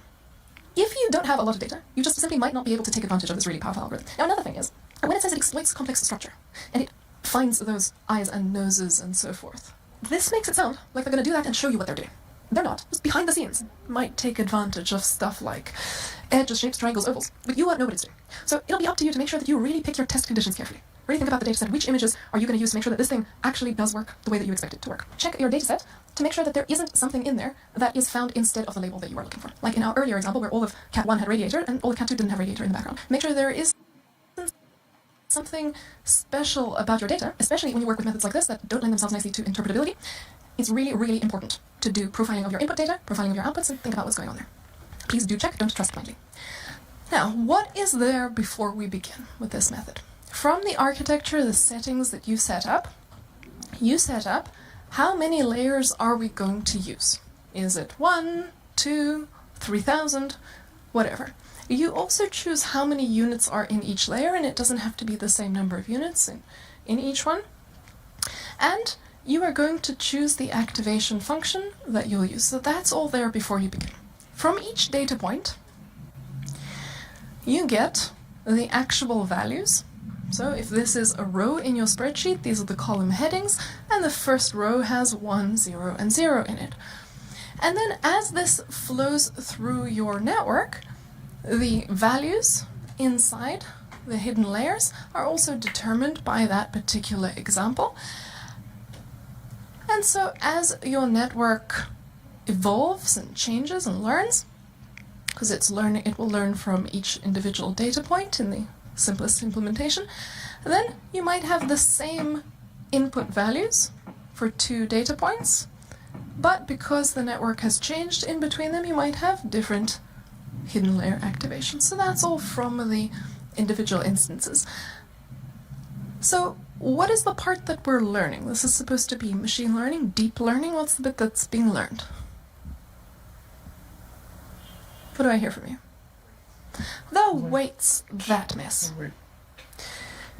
And I haven't even shown you everything here. I've left off the notion of bias units, which are going to add another 3 to these. I just want to keep it simple. But even with this oversimplified setting, what have we got? We've got 9 and 3, I can't count, 21 weights to deal with. For our calories example, we also had 3 features, carbs, proteins, and fats, and that was bad enough. We had 4 parameters to tinker with, and we were like, no way, just get on with it, optimization algorithm. We don't want to have to do this by hand. Look at this, 21 of them. Now imagine doing that by hand. Just take a moment. In comes a data point. It's horrible. It will be a long table. Point. And then which one are you going to change? In what order? In comes a data point. You'll be comparing the output that you want with the output that you got. You wanted a 1, it gave you a 0. Okay, which weight are we going to change? In what order? Turns out that optimizing those weights, before we die of boredom, is actually a challenge, and doing this by hand is just not going to work. So we're stuck unless we have an optimization algorithm that can do it quickly. And that is what the backpropagation algorithm is all about. For your purpose, backpropagation is the reason that you get solutions here, in this lifetime, rather than in the old age of the universe. You don't need to know much about it as practitioners because it's already implemented in those packages for you. You don't need to go reinvent the wheel. So even though it is part of day 1 of every neural networks course ever, if you're finding it tedious, you can just ignore that because it's already implemented. Just think of it as the reason that you don't have to wait forever for the results. I remember a fun moment where my friend who has a PhD in machine learning, who is a researcher, was saying, oh yeah, I have to go teach backpropagation tomorrow, so I can't go drinking because I have to go relearn it. Turns out you could be a career machine learning researcher and have entirely forgotten it, but somehow it's part of the hazing every time. So if you take a course and you're like, I'm not getting it, it seems annoying, do I have to fail out of the course or can I just ignore this one and hope it goes away? If you're going for how to be an applied person, you can probably get away without worrying about it too much. And let's see what's happening. We take an instance and we send it through the network just as we sent those numbers through earlier to get a label out on the other side, and we call that forward propagation. And then when we look at the label, we compare it with what the true answer was, and we see a mismatch. And of course, our first response is, whom do we blame? Well, to figure out where we should start making adjustments, we essentially propagate the effects, influence of that error back through the network to find where and how much we should make the adjustments. That's what that backpropagation algorithm is doing for you. And if you do end up looking into it and you really want to know what it is mathematically, remember calculus? Remember the chain rule? Do you like the chain rule? I hope you do. After this, you'll like it out of Stockholm Syndrome. Backpropagation is just the chain rule a lot. And then the adjustment is made. And now you take your next instance, forward propagate it through, get the label, get the mismatch, back and forth, back and forth, back and forth, like sewing with a needle. And as those weights adjust, the solution becomes more and more of a good, sensible recipe for you. That's the simplest implementation. Now there are more interesting ones where you can train on many instances at once. Now you'll of course need to start with an initial selection of weights. So here's what not to do. setting them all to 0. Anything times 0, you already know the answer. The punchline will be everything will be 0, no learning will happen. The next worst thing that you can do is set them all to the same number. Because fundamentally what this is doing is asking, well, whom do I blame? So you're looking for the most heinous looking culprit, and if they all look the same, then there's no one to blame. And then all of a sudden, no more learning happens, and you have a problem. And that's a kind of noob gotcha that happens also, either setting it yourself that way, or having it just accidentally end up learning itself into symmetry, and then there's no one to blame, and then all of a sudden learning stops, and you're like, what happened? And you go to your senior machine learning sensei, and they're like, oh, don't worry about it, just whack the TV one time, just restart it, and see if it's okay. And you're like, what is this black magic? This makes no sense. What, I just whack it and it works? Well, whack it with another selection of random weights, and hopefully you don't end up with that bad symmetric situation, and off we go. So symmetry is not your friend here, and if you end up in a situation with too much symmetry, then you might see that learning got stuck and isn't happening. Another reason it may stop behaving itself, stop learning, is maybe somewhere in there you're doing a lot of multiplication over a lot of layers. You're multiplying fractions with fractions, and fractions multiplied with fractions, multiplied with fractions, multiplied with fractions become very small numbers, and eventually your computer can't tell the difference between them, and problems. Now, when it comes to this weights thing, the way to approach it is pick random starting weights. Yes, they are all wrong, but one of them is more wrong than the others, and then off we go. And I've got a footnote for you on some advice on how to set the weights. Okay, so the pros and cons of neural networks.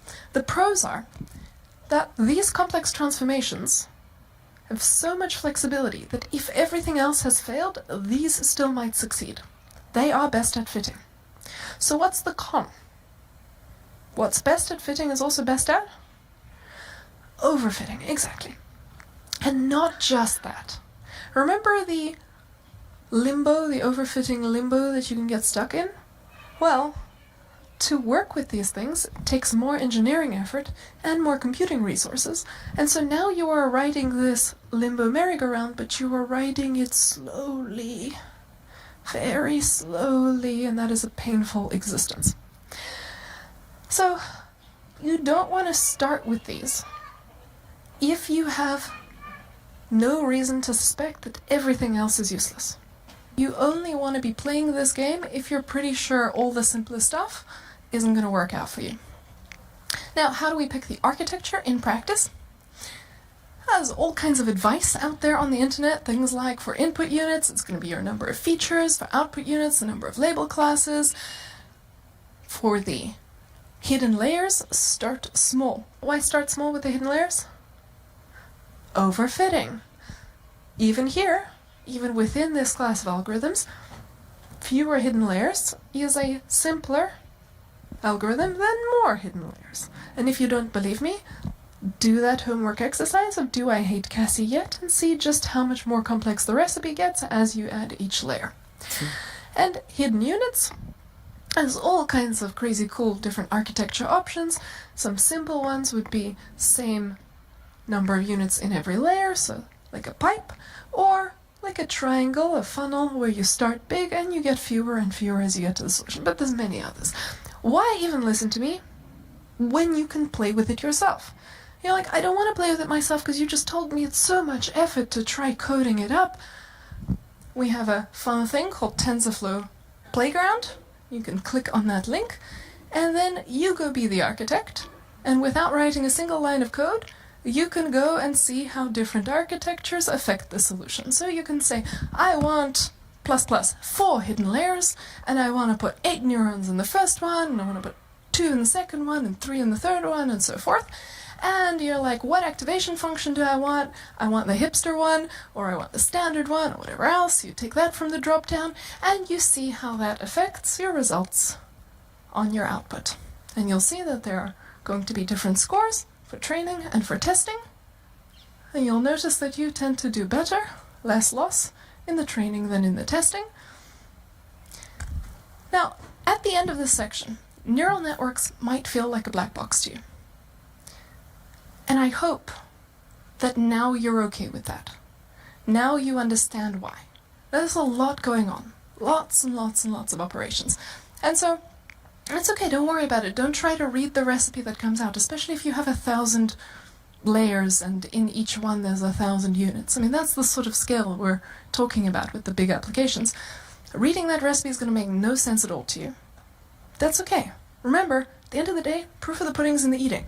So, take the outputs. The output is the same as any other output. Doesn't matter what model made it. Compare it against the value you wanted and see how you're performing. So neural networks, try it first if. Yeah, there is a try it first section here. There are good reasons for this to be the first thing you try. Those good reasons are that you know everything else is not going to work because other people have already tried similar applications to yours and they figured out that it's useless to try to attack it with a line or a tree or whatever else. I wouldn't try something else for images. If I'm doing image classification, I just go right to neural networks. I learned from the mistakes about this. Speech recognition, language translation is the same. Or if you have a lot of domain expertise and you know that the relationships are really complicated that you're dealing with, well, then you might want to go straight to here. So it's a good idea if your application is something similar to what other people do to ask, hey, for data kind of like this, which algorithms tend to work out, and then you start with the simplest among those. Then, I'm kind of loath to say this, if you have a lot of data and you don't care how much computing costs, maybe in that situation you might also go right for it. But it is an expensive way to be lazy. Usually a little bit of analytics goes quite a long way to saving money and getting you decent solutions that are simple. Alright, so thank you, that's it. You have survived the day, and with 30 minutes to spare, so 30 more minutes of alibi. And no one knows that you're goofing off, so enjoy.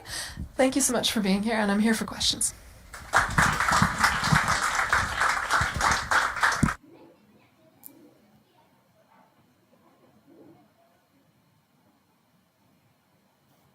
Wait, food course? So neural networks, try it first if. Similar to what other people...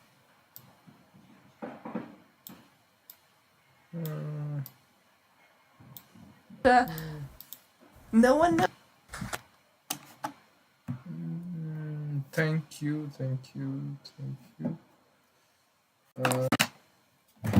I survived.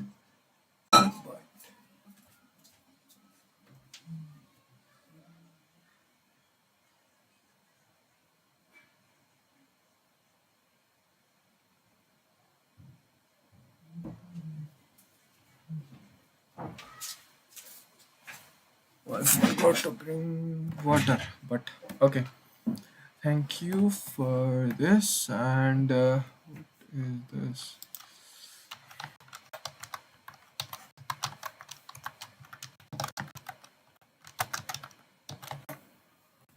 Uh, oh, okay. Oh, these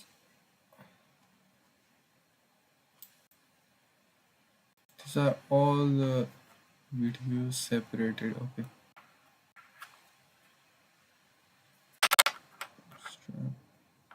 Bagging. We learned. Okay. Wow, this will be easy. We learned what is machine learning, why use machine learning, how machine learning works, how to test machine learning, what's inside the black box. We learned simpler linear regression and feature engineering, what is AI. Then what is training, validation, and testing, what are the pitfalls, and what is reinforcement learning, semi-supervised learning, unsupervised learning, types of machine learning. Then don't forget the data and performance metric, confusion metrics. We looked at confusion metrics and loss functions, setting performance criteria for AI, and how to select an AI algorithm. These are all the things that we looked in AI. Yes, the long tail in AI, the curve, the long tail in AI. Okay, that is what is that? Long tail in AI. Oh, outside. What is that? When the data is too high or too low, then it's called. I forgot what it's called. We learned. We looked at perceptron, KNN, and decision trees, random forest, bagging. Okay, random forest is just bagging plus for each tree different set of features, you know, uh, randomly picking different subset of features and ensemble models. We looked at Bayes rules, naive Bayes, and logistic regression. We looked at a neural network and deep learning. This was all of it. Thank you, Casey. And it was 4 years ago. Yes. Okay. Thank you once again. Then let's go for typing. Yeah.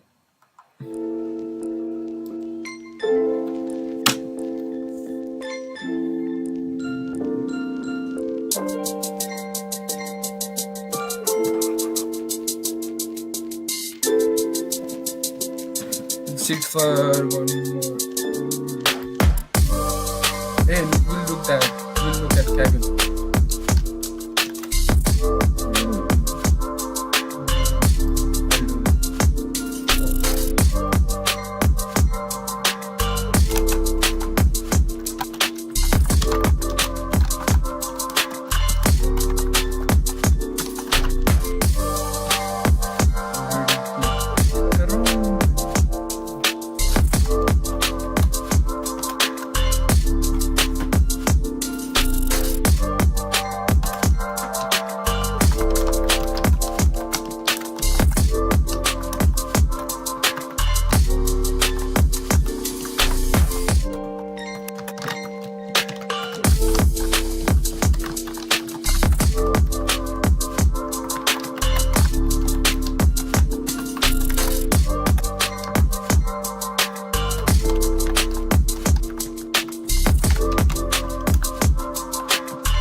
I tried to go faster last time.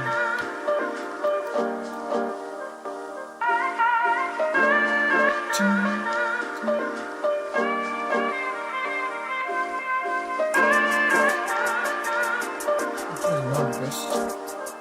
That was the best. Let us check. 64 was best.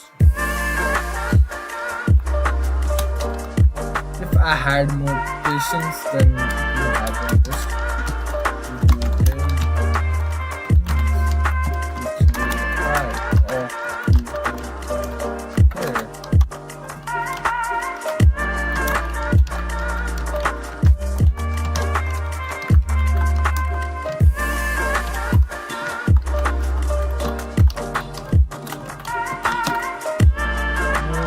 If I try to type fast, then this one goes fast, right hand goes fast, and left hand.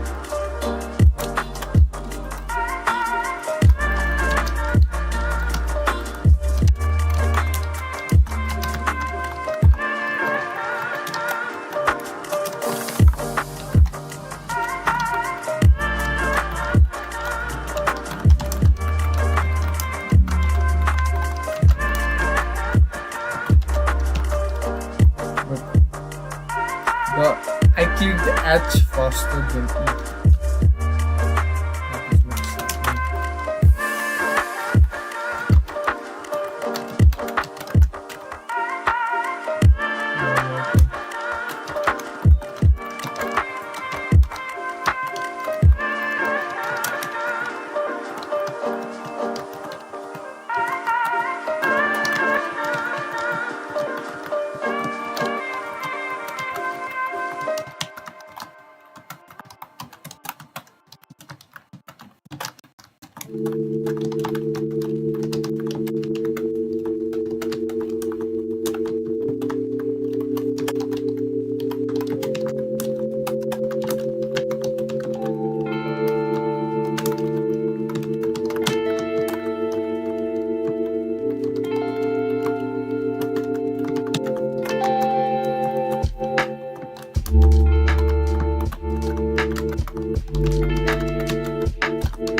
happening. They're faster, but they're not FPTs.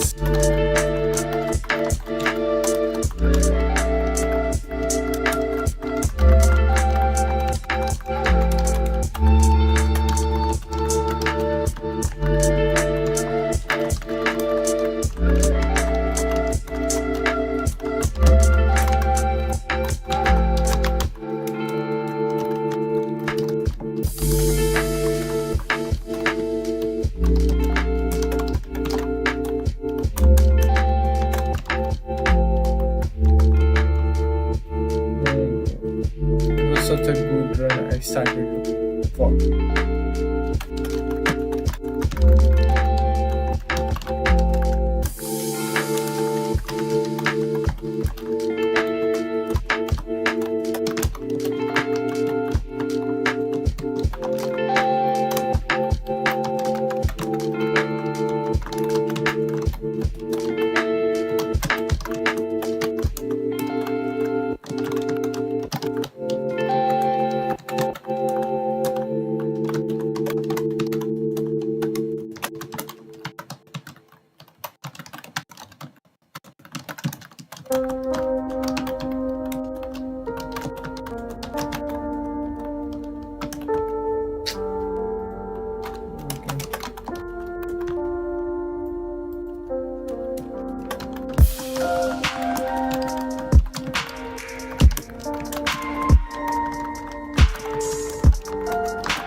So much mistake.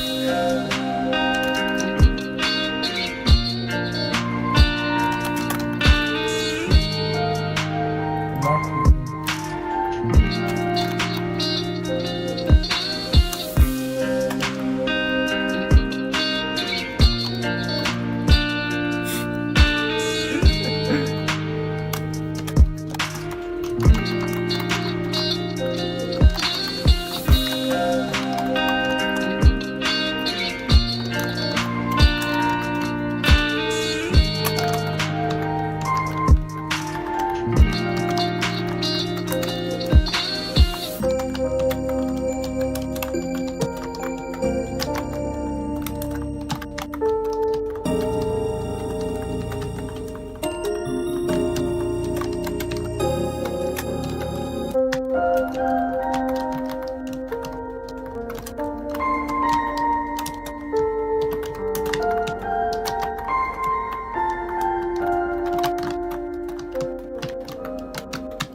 Not bad. Three.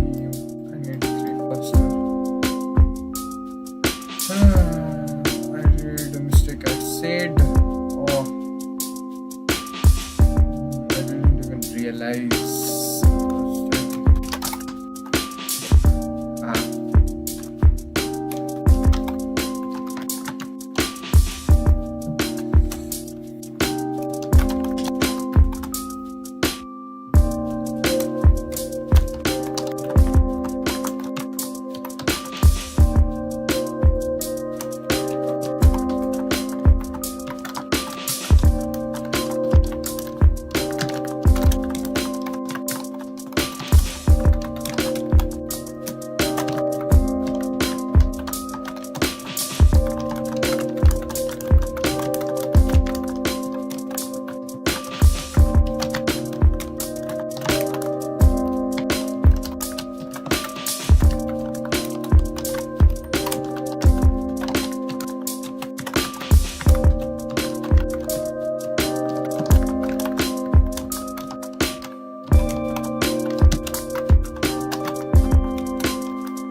the last bit. I panicked.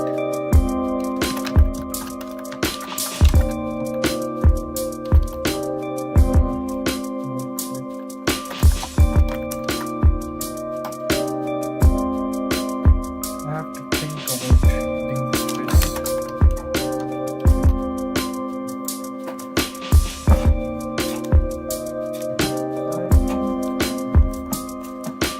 Let's recommend.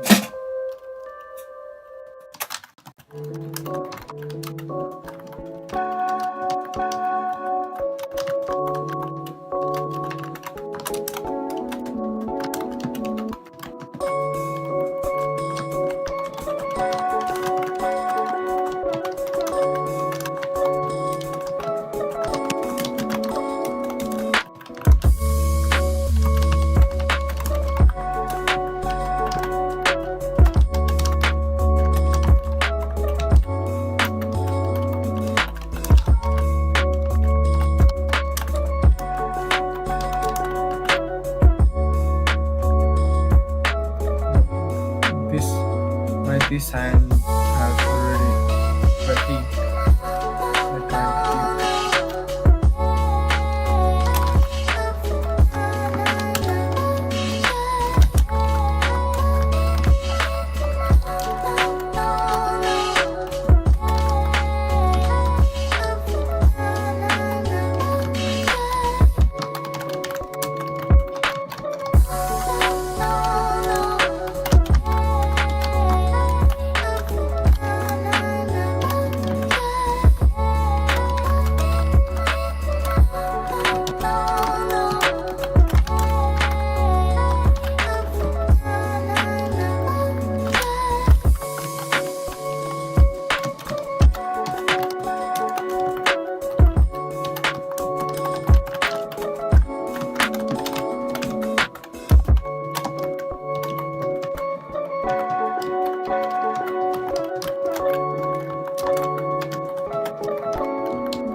Ah,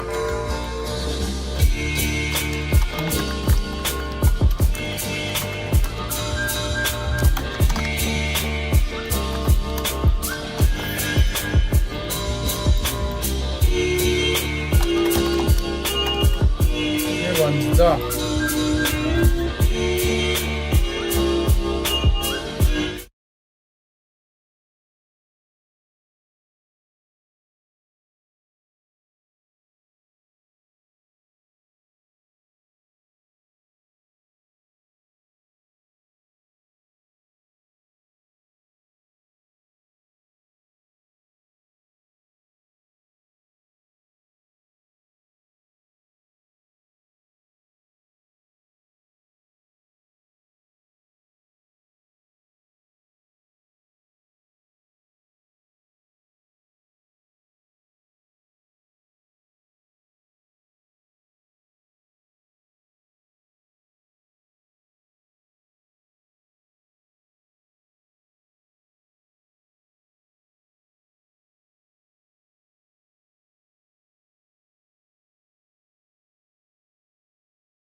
I thought someone was behind. This last start study.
Good.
Okay, we learn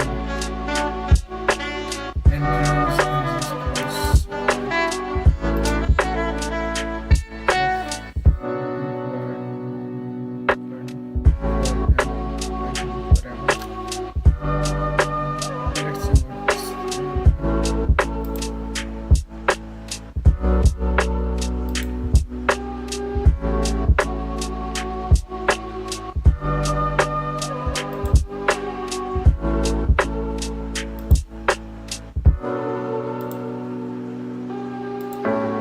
Let's see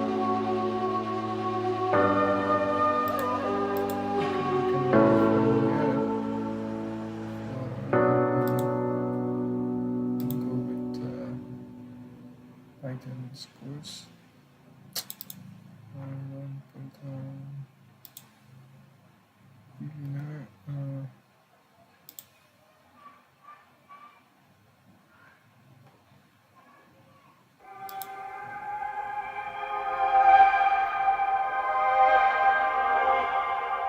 Okay, we're learning on Python with AI.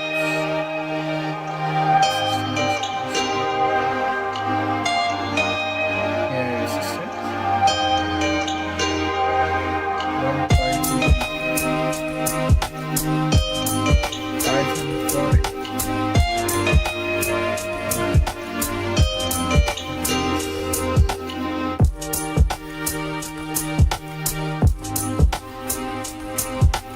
authority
Welcome to AI Python for Beginners.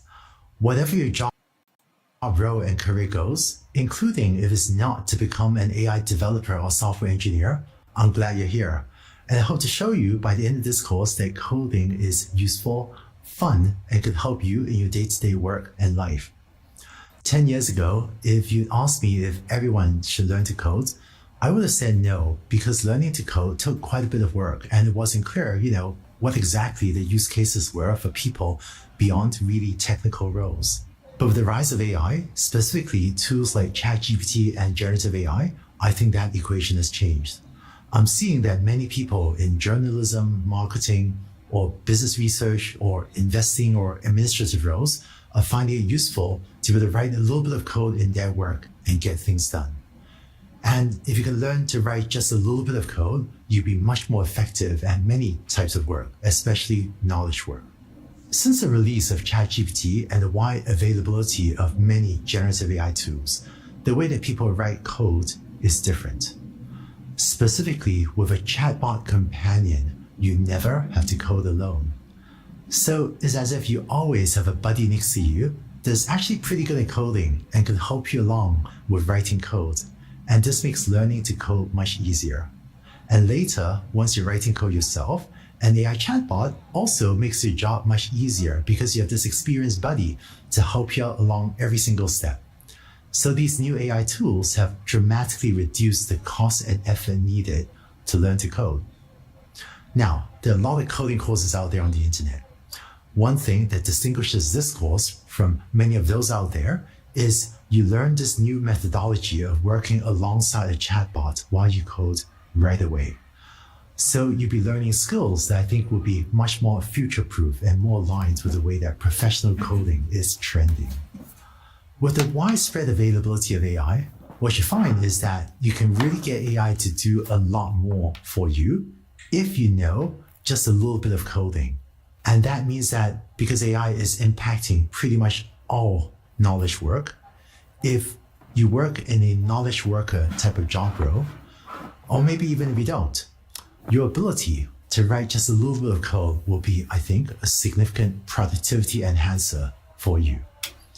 So I hope you enjoyed the course, and beyond it being practical and useful, I also don't want to understate that I think coding is just really fun.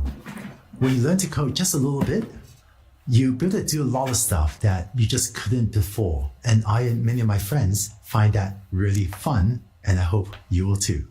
So let's go into the next video where you learn what is a programming language. Okay, I thought we would be seeing Python basics for AI, but this is Python basics with AI. Was it worth it? It's 10 hours and 15 minutes.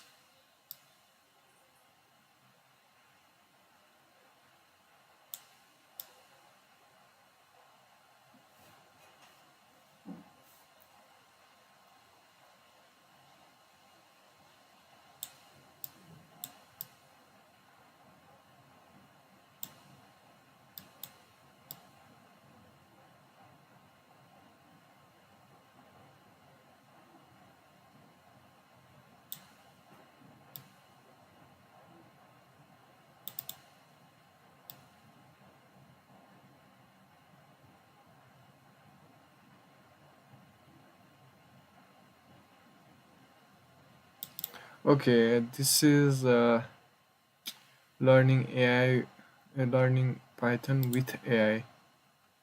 So let's look into it. I know a little bit Python, so I thought we would be extending it.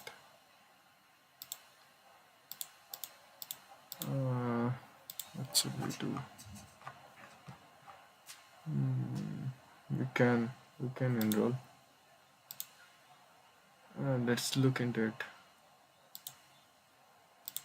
And how that lets us get computers to do more for us. I'll see you. Computer programming is the art and science of writing very precise instructions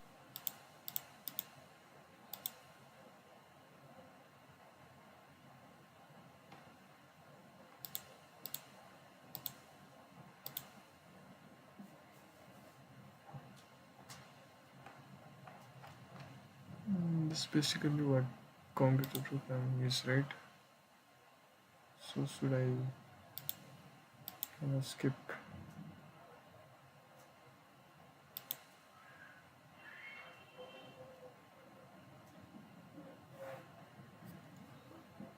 Computer programming is art of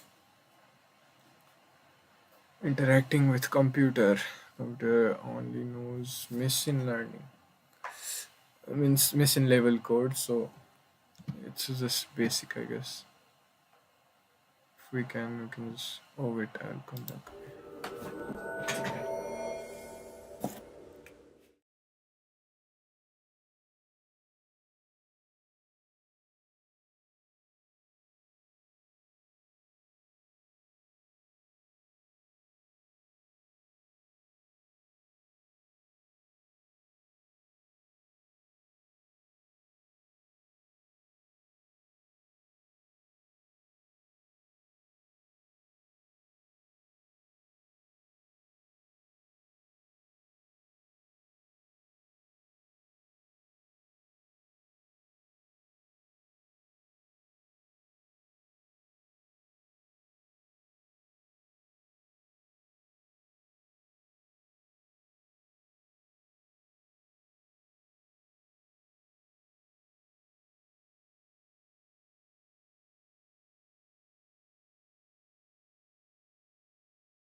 Okay, came back.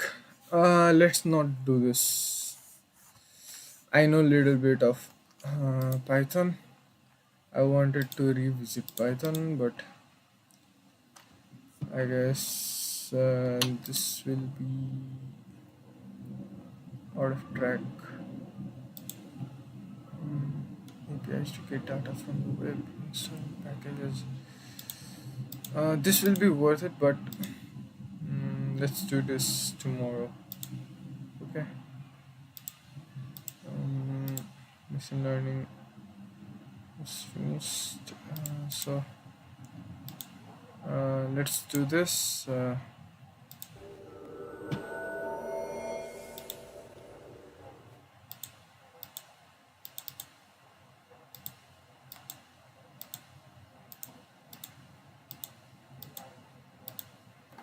Okay. This is my code, and 1 year ago, 17 months ago. I did it. I changed. This is a chess game, okay, using C++ with Relib, and Relib is a library you can use to make games, okay, and this was a whole thing. I added these things. I'll explain, okay. This is a chess game. If I run, uh, should show up. So I have to give you display capture also.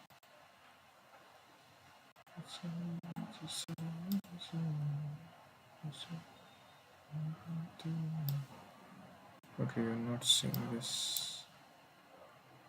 I have to keep it like this. Okay. So this is the chess game, right? This is the one game that I made. Okay. Can basically play chess here.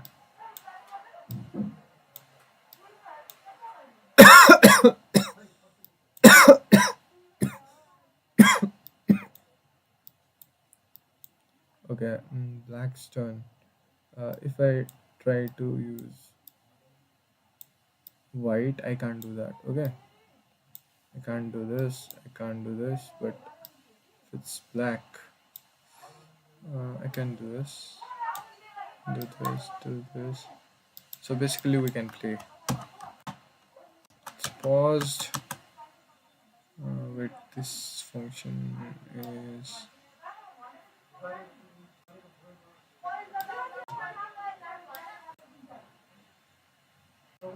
Okay, okay, okay, okay. I can make this. Okay, it's working, right? I can make it small, but not too small. Oh, I can make it too small too. Oh, I haven't set the default. I have to make it so that it's not this small. I can make it so it's only this much. You can go less than this. I can make it like that. Okay. Before this, it was a reset. It was a reset window. Okay, we couldn't resize it. Right now, if we resize, it's everything is being resized and we can play. Okay, but before this screen was just yeah this much. We couldn't do anything else. This was this much. Um, this much. We couldn't do anything else, and just had to play or F for full screen, right? For F for full screen. Otherwise, there was no way that we could play. Okay, and this is not complete. Why? Because there are some bugs where the game doesn't finish, and um, before wait, I can do this, right?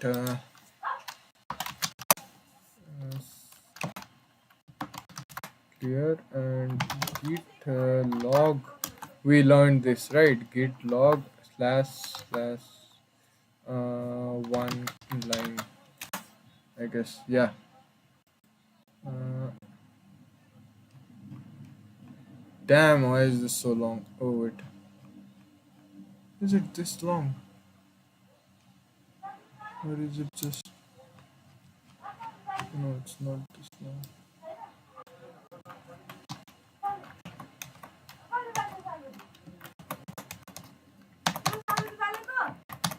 China, no.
Okay, there was noises and I'm not alone. So look, I changed the head. We studied Git course, right? And there was Stas and basically wait, let me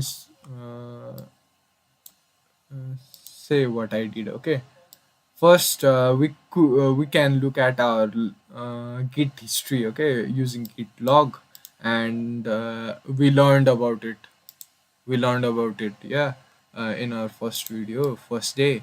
And I changed we can look into our we can get into that head using git checkout that head id, right?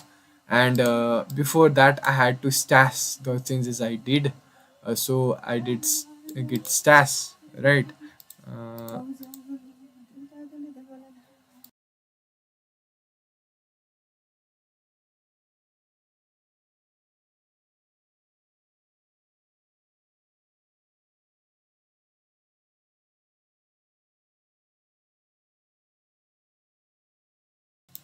Okay, we did git stash, right? And these were the list. I didn't even know these these one, two, three. I changed.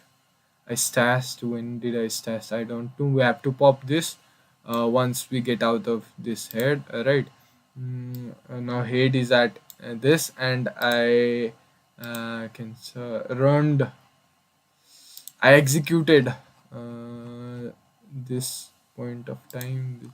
This was how it looked before the code.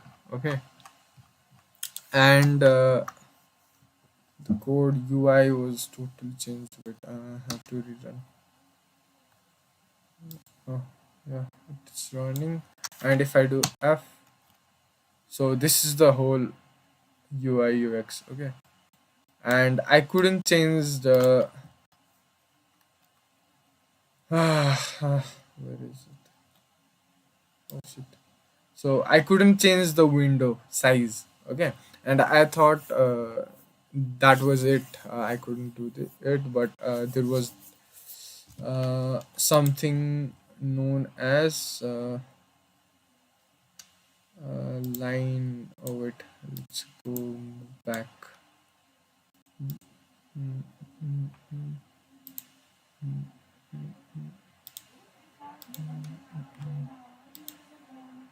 let's. How do we go back? Git check out. Oh, git launch. Git check out me. Yeah.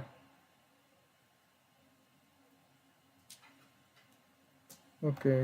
Git stash. Okay. Git pop the branches of. Okay. We did it. We did it. We came back. Uh, we came back and look at this before and after. Okay. Uh, please. Yes. Okay. Now basically we can resize. We can resize. Okay.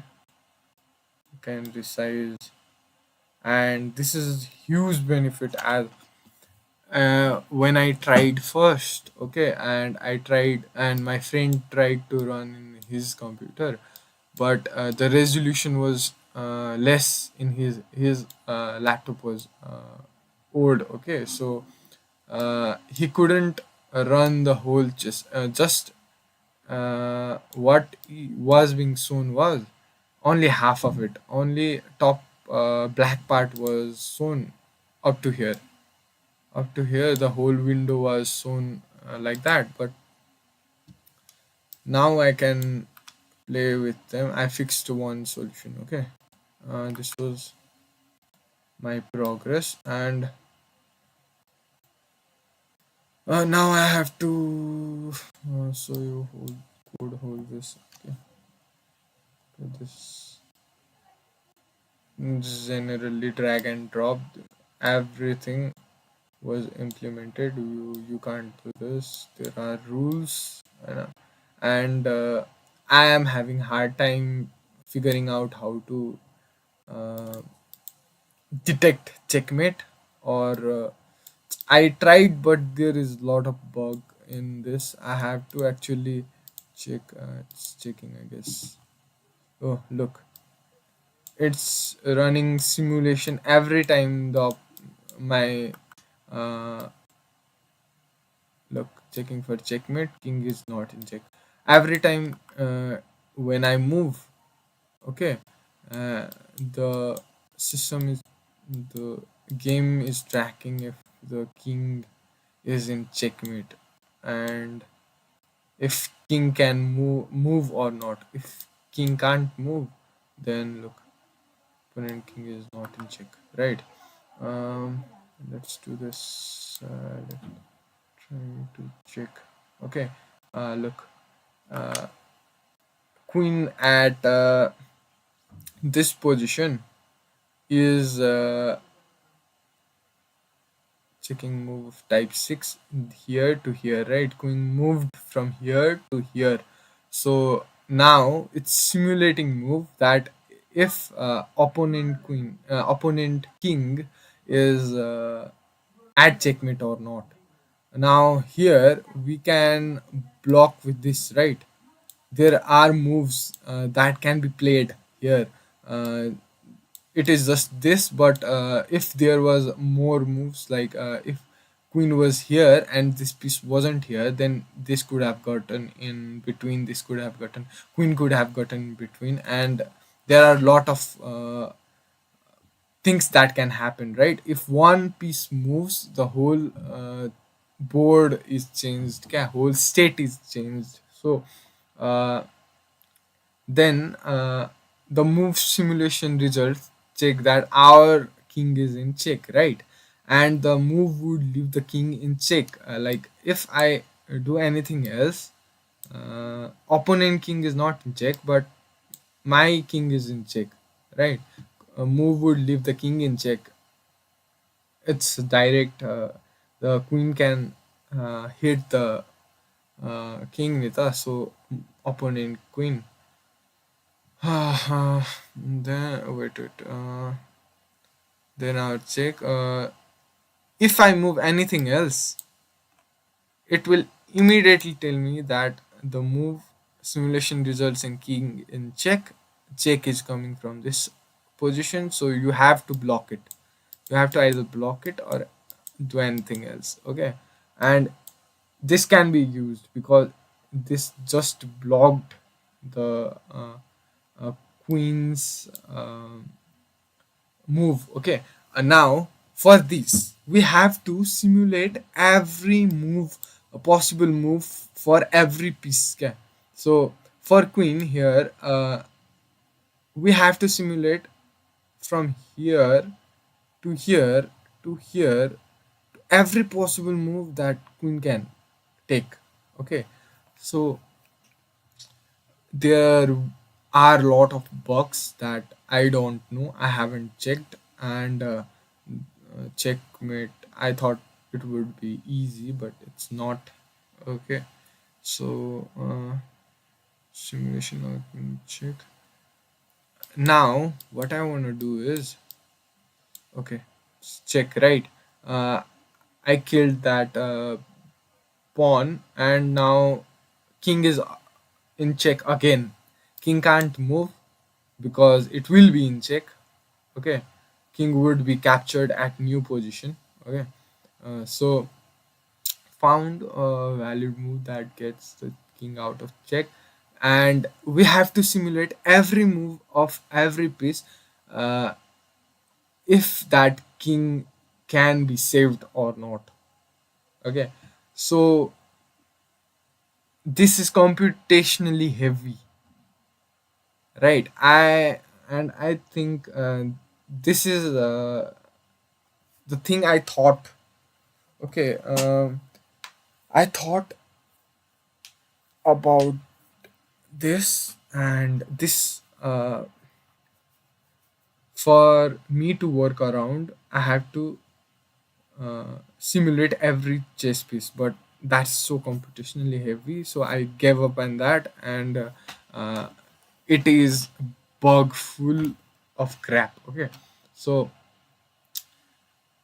sometimes it finds, and sometimes there are loopholes. Okay, and if I take the queen, then capture piece, checking for no check. Okay, it's doing a good job, but it's not efficient. Okay, I don't think this is the right answer for doing this. Okay, so look, this is the whole number of number of functions that are being used for validating movement of different pieces. Like pawn has to move just one step, or if it is in initial position, then it has to move two. It can move two, either one or two. So here, converting pixel position to board position, then uh, starting row pawn if the pawn is at start. Okay, and if it is if the position that we dragged is out of board bound or is in between the board. Okay, and for normal move it is just one move, right? For y direction, up and up direction. For oh, and thing another another thing, yes, for every move the board is not changing the direction, right? So if you and me are playing, right, and we are in the same device, uh, if we are playing and we are in the same device, I have to play this, right? And the board has to rotate for me to play in 1v1 on same device. But so I thought, why not I'll make a multiplayer using, if we are in the same network, in same wi-fi, then we can play uh, as a black or as a white, and the board, static board, will be good, uh, the whole game logic depends, doesn't let us change the board position. Okay, look, this is the whole board array that I have uh, taken inspiration from uh, YouTube video, an old YouTube video, and it basically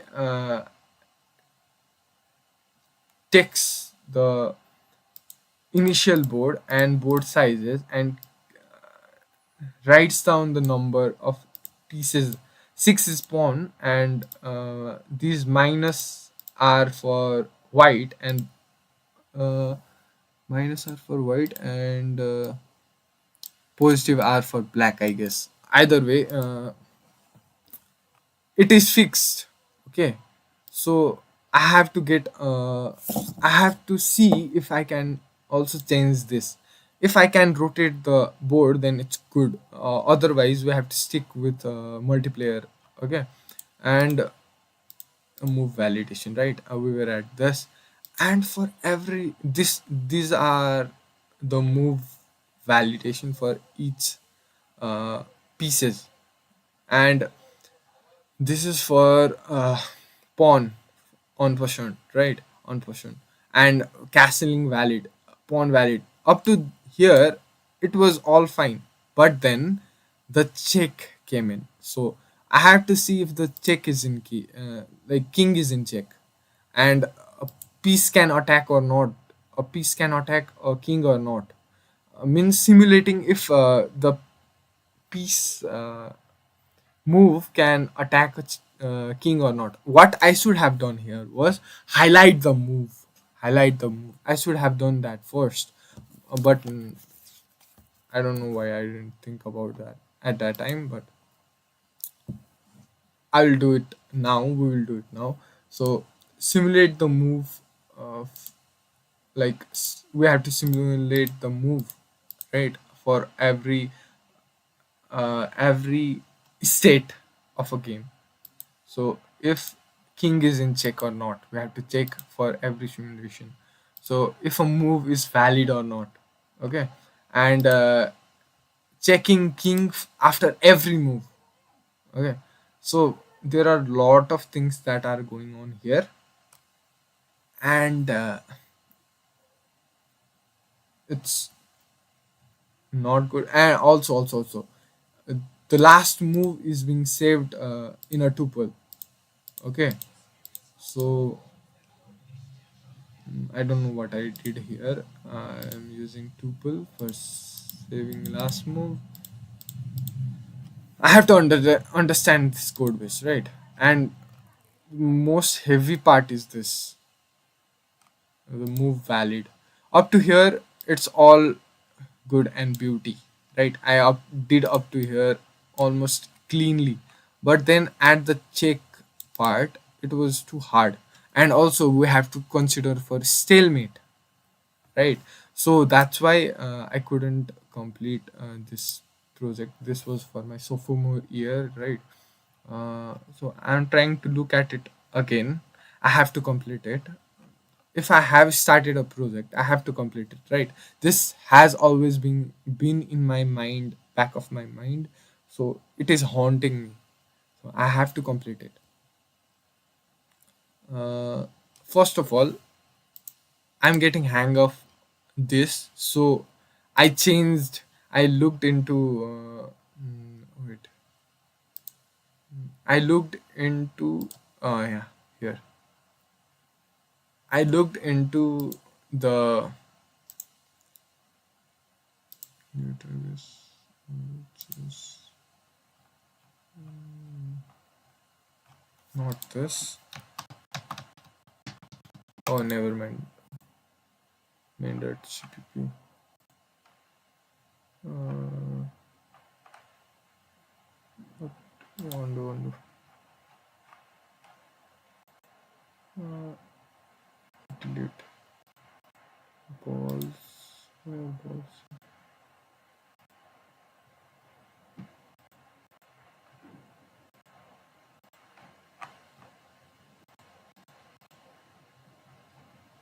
Oh no, this is not the code. It's not the code. Another one. Refusable. No. This one was when I looked into how to build with Relive. No, there was a video, and this one is from there, but I'm not looking for this. Well, never mind. We'll look into it later. But what I found, oh wait, I can look at this, right? Stash pop. I have to look into stash pop. So what I did was, here, um, let me check. Relive, uh, changing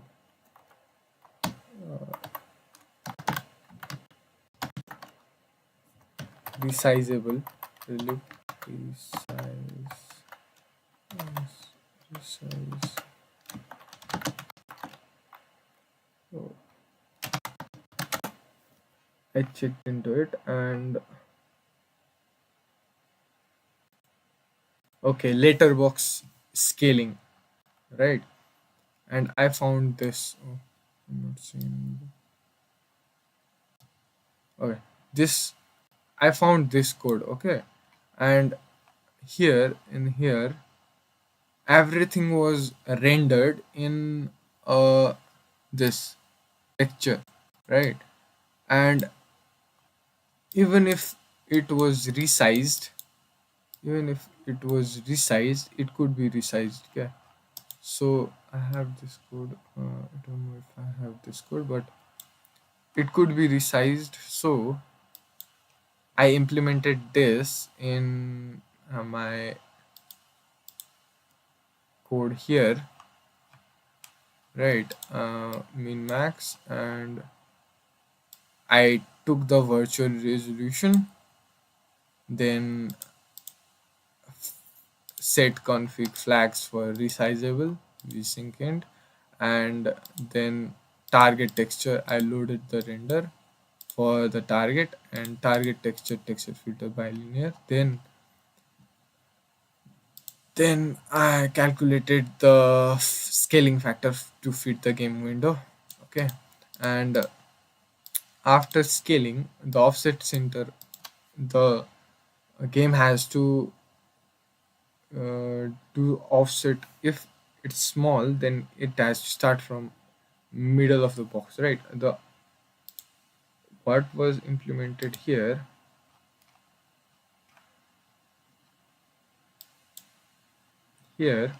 I implemented just that, just that in here. And after that, at first I did it in fixed size, and the board was from upper left, left upper part. Okay, 0 0 was here, and look at this, at board here, look, square size was this, and board position started from 0 and 55 up here, then it rains down here, right? In a window, if a window is this much, then the board was from here. If a if you can look at this, if a window was this much, right, and then the board ranged from 0 0 up 0 0 55 from here up to here. Okay, the board was basically from here. The image, I kept the board image, this was image, and I kept it, it was loaded in the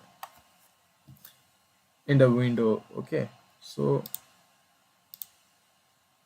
why am I nervous? Okay, never mind. I'm just trying to make you understand that it was from up here. So the mouse clicking and the sprite, whatever you want to call it, yeah, figures, these were the figures I used. And if I had to click it, I had to know its position in a window, right? So I had hard coded that in here. uh, in here, move valid, I had hard coded it. For in board it was draw score, draw player, board reset, load pieces, right? I had to load piece, and I have to move it in actual position, Nita. So that was it. I don't want to look at it again, but never mind. So I have already forgotten most of the code. Okay, I don't know what it does, but I'm trying to let you understand what I did, and we'll work on it later too. So I had to get the mouse position. For that, it was initially there, and after that, everything is being drawn in a fixed resolution now. Back then it wasn't. So begin texture mode, target was is the one that we just made up here, target. Okay, render texture 2D, and now everything is being drawn in texture pro. So every rectangles are being drawn here. Okay, uh, so this was it that I did apart from last one. And what I want to change here, I didn't change anything here. So this was it. If I want to explain main .cpp is the file that goes first when compiling, right? So compiler looks at it at first, and in here there are two states. Okay, one is a game state or main menu, game or main menu. Okay, in main menu you are at choosing either you are playing with an engine or you're playing 1v1. Okay, for 1v1 it's not completed, nevertheless. Where is it? And it takes a lot of time to debug too. Okay, look at it. Either this is the menu, right? And I have set it using enum value, either this or this. Okay, and there is paused. Okay, first of all paused. I tried to put it, but this will be a lot of work when I try to do in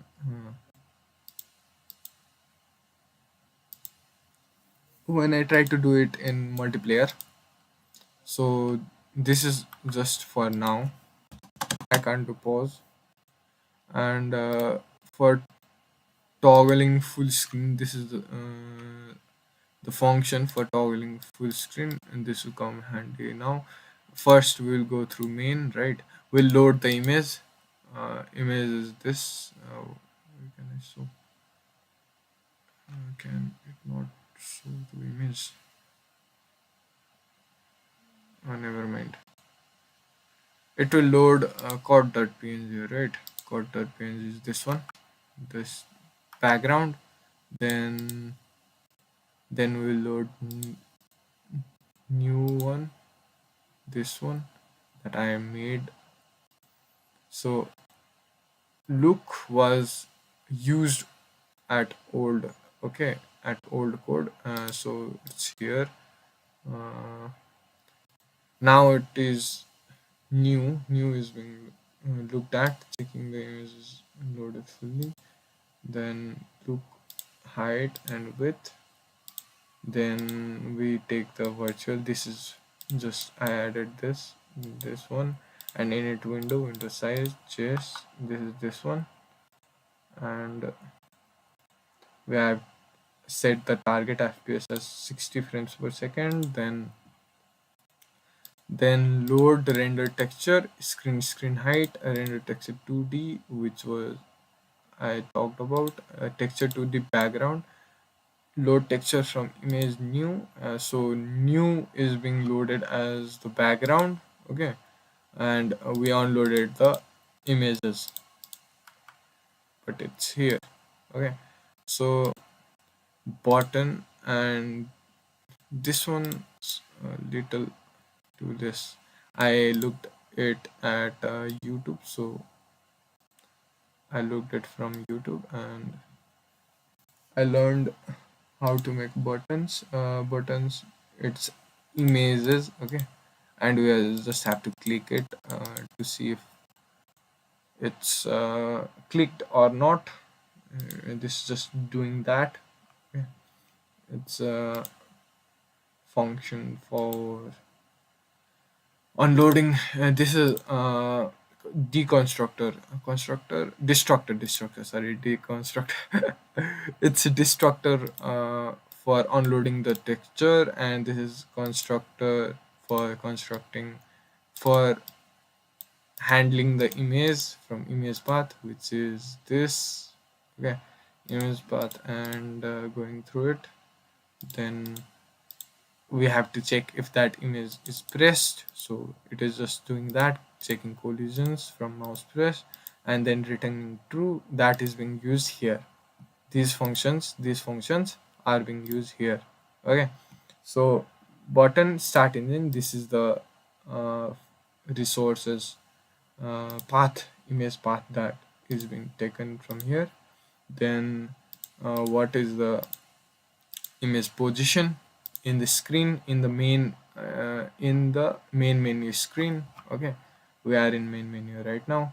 and these are the scale, how big of the size is the, so everything is done in here. What is the size, how to resize, what onload the image position, what the image position is, so and loading the texture from the image. So drawing is basically done from here, button draw, and draw is being used from okay, these are the buttons, and this is exit for clicking escape button in keyboard. Then board texture is being loaded from board 0, which is this one, right? And board b1 is a object of board, and b1 calls for load pieces. We'll look at it here in board load pieces. It will look at load pieces, and in load pieces it will bring out the figure one, which is this, right? It will bring the whole figure, and we have to dissect it. And this was a lot of work. Anyway, this checks if the image is being loaded or not. Then it contains two pieces for rows, right? For black one it's top, and for white one it's bottom. So piece width, piece image width slash piece type, and piece colors. Piece types are how many types of pieces are there: 1 2 3 4 5 6, and uh, 6 pieces. And how many colors are there? 2 colors, so 2 heights, and with 1 2 3 4 5 6 width and height are cut down. Okay, so texture piece types and colors. This is texture 2D, what it's called, array. Array, you can call it array or vector. What is this? Same as texture, so never mind, this is an array. Number of pieces and colors means 2 and 6. 2 6 are 12. So 1 2 3 4 5 6, 1 2 3 4 5 6. Okay, so that textures array. Piece textures 12, 0 to 11. Texture 2D images. Then for each one, image from image, rectangle, and piece width, everything is being brought on loaded. Okay, image from image, it is being loaded, and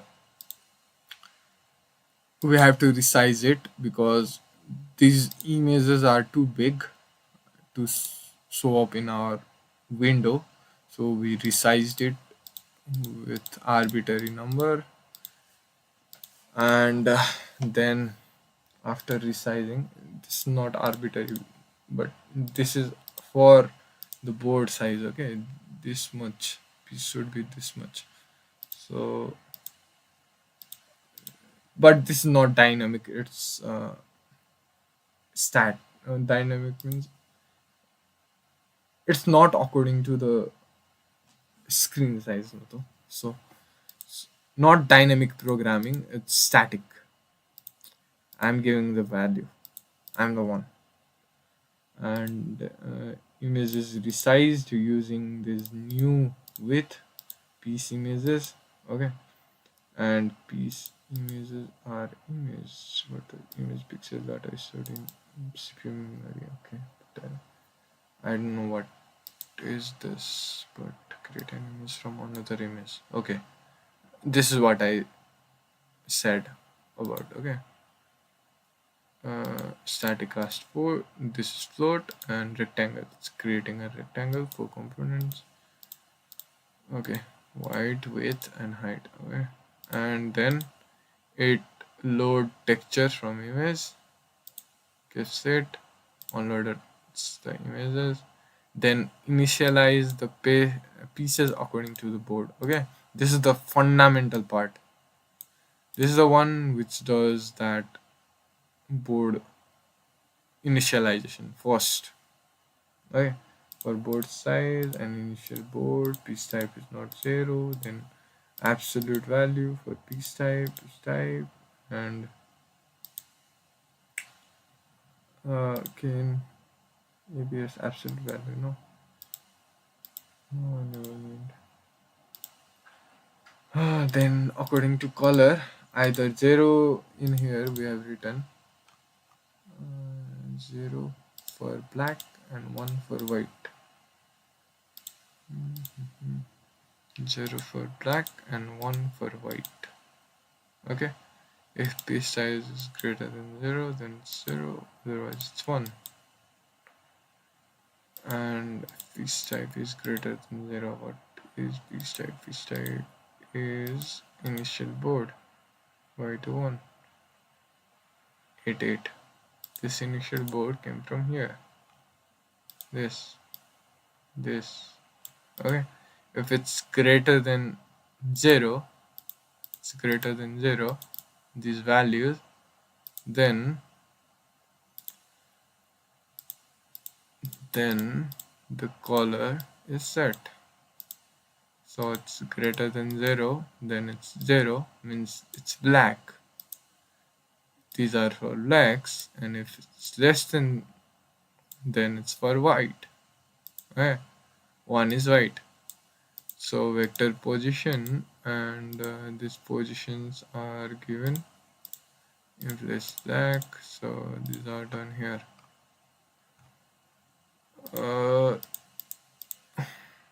Okay, so it's just load pieces. Okay, then for load promotion textures, this is for another. This is used for pawn promotion when a pawn gets to last rank. Okay, either white gets to black's rank, or black pieces gets to white rank. How can I put it in numbers? Can I say it in numbers? Like for white, it's from they will go from 1 to 8, right? So if the pawn goes to 8 rank, then they will promote.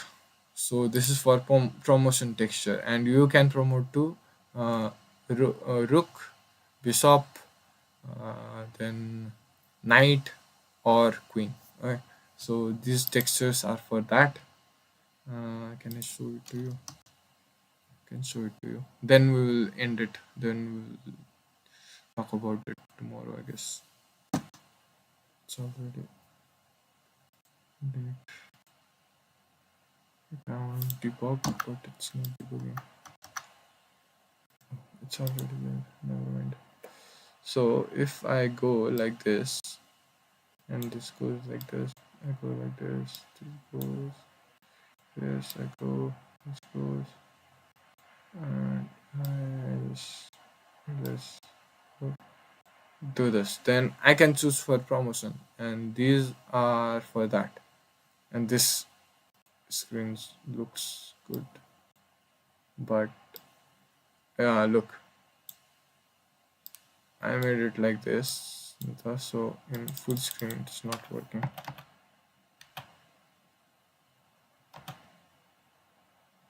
Okay, in full screen it's not working. I have done something wrong here, but either way it is this, and I can increase. I can change the pawn. Pawn is being promoted. I can do this. Yeah, wait, black's turn. I can do this. Oh, I can't because pawn is checking. So do this. Do this. Okay. It moves like a queen now. Look. So that was for the promotion. Then current game state is main menu. These were all for loading textures. Okay. and button start button was for that. Then current game state is this. So when the window is not closed, exit. Okay, window should not close this. The full screen windows. It's internal function. It's not here, I guess. Yeah. And exit is equals to false. Exit means where is that little here. Okay, either this both should be true for window to close, and when it's not this, then it will go for loop. It will run loop, and in this loop there are scale and mouse position. If mouse is pressed, if it is pressed for start button, okay, start button position, mouse position, start button is this, and game state, if it's game state and key is pressed, then space key is pressed and it's paused. If F, then it's full screen. Again, then texture, then that. Then for if paused, F is in game state, in main menu. These are on. If it's in game state, this. Then if not paused, then for pawn promotion, this one we just looked at it. Okay, choose piece for promotion. Then for checkmate also this screen that I have kept. After that it all ends. Oh wait, it all ends and will unload the textures and pieces. Okay, this was it. This was it. Uh, so for today I'll be off. We didn't do anything, we just learned the code, but code is too long. I have to look into it further. Okay. I have to give one whole week for this, and then I can start changing. This one I changed. I'll push. I think I will not push as there was a bug we just saw for our promotion screen, right? We'll look into it tomorrow. Okay. Thank you, and we can look at Andrew NG course from tomorrow. Kaggle one will do it later. Yeah, let's do that. Okay, bye.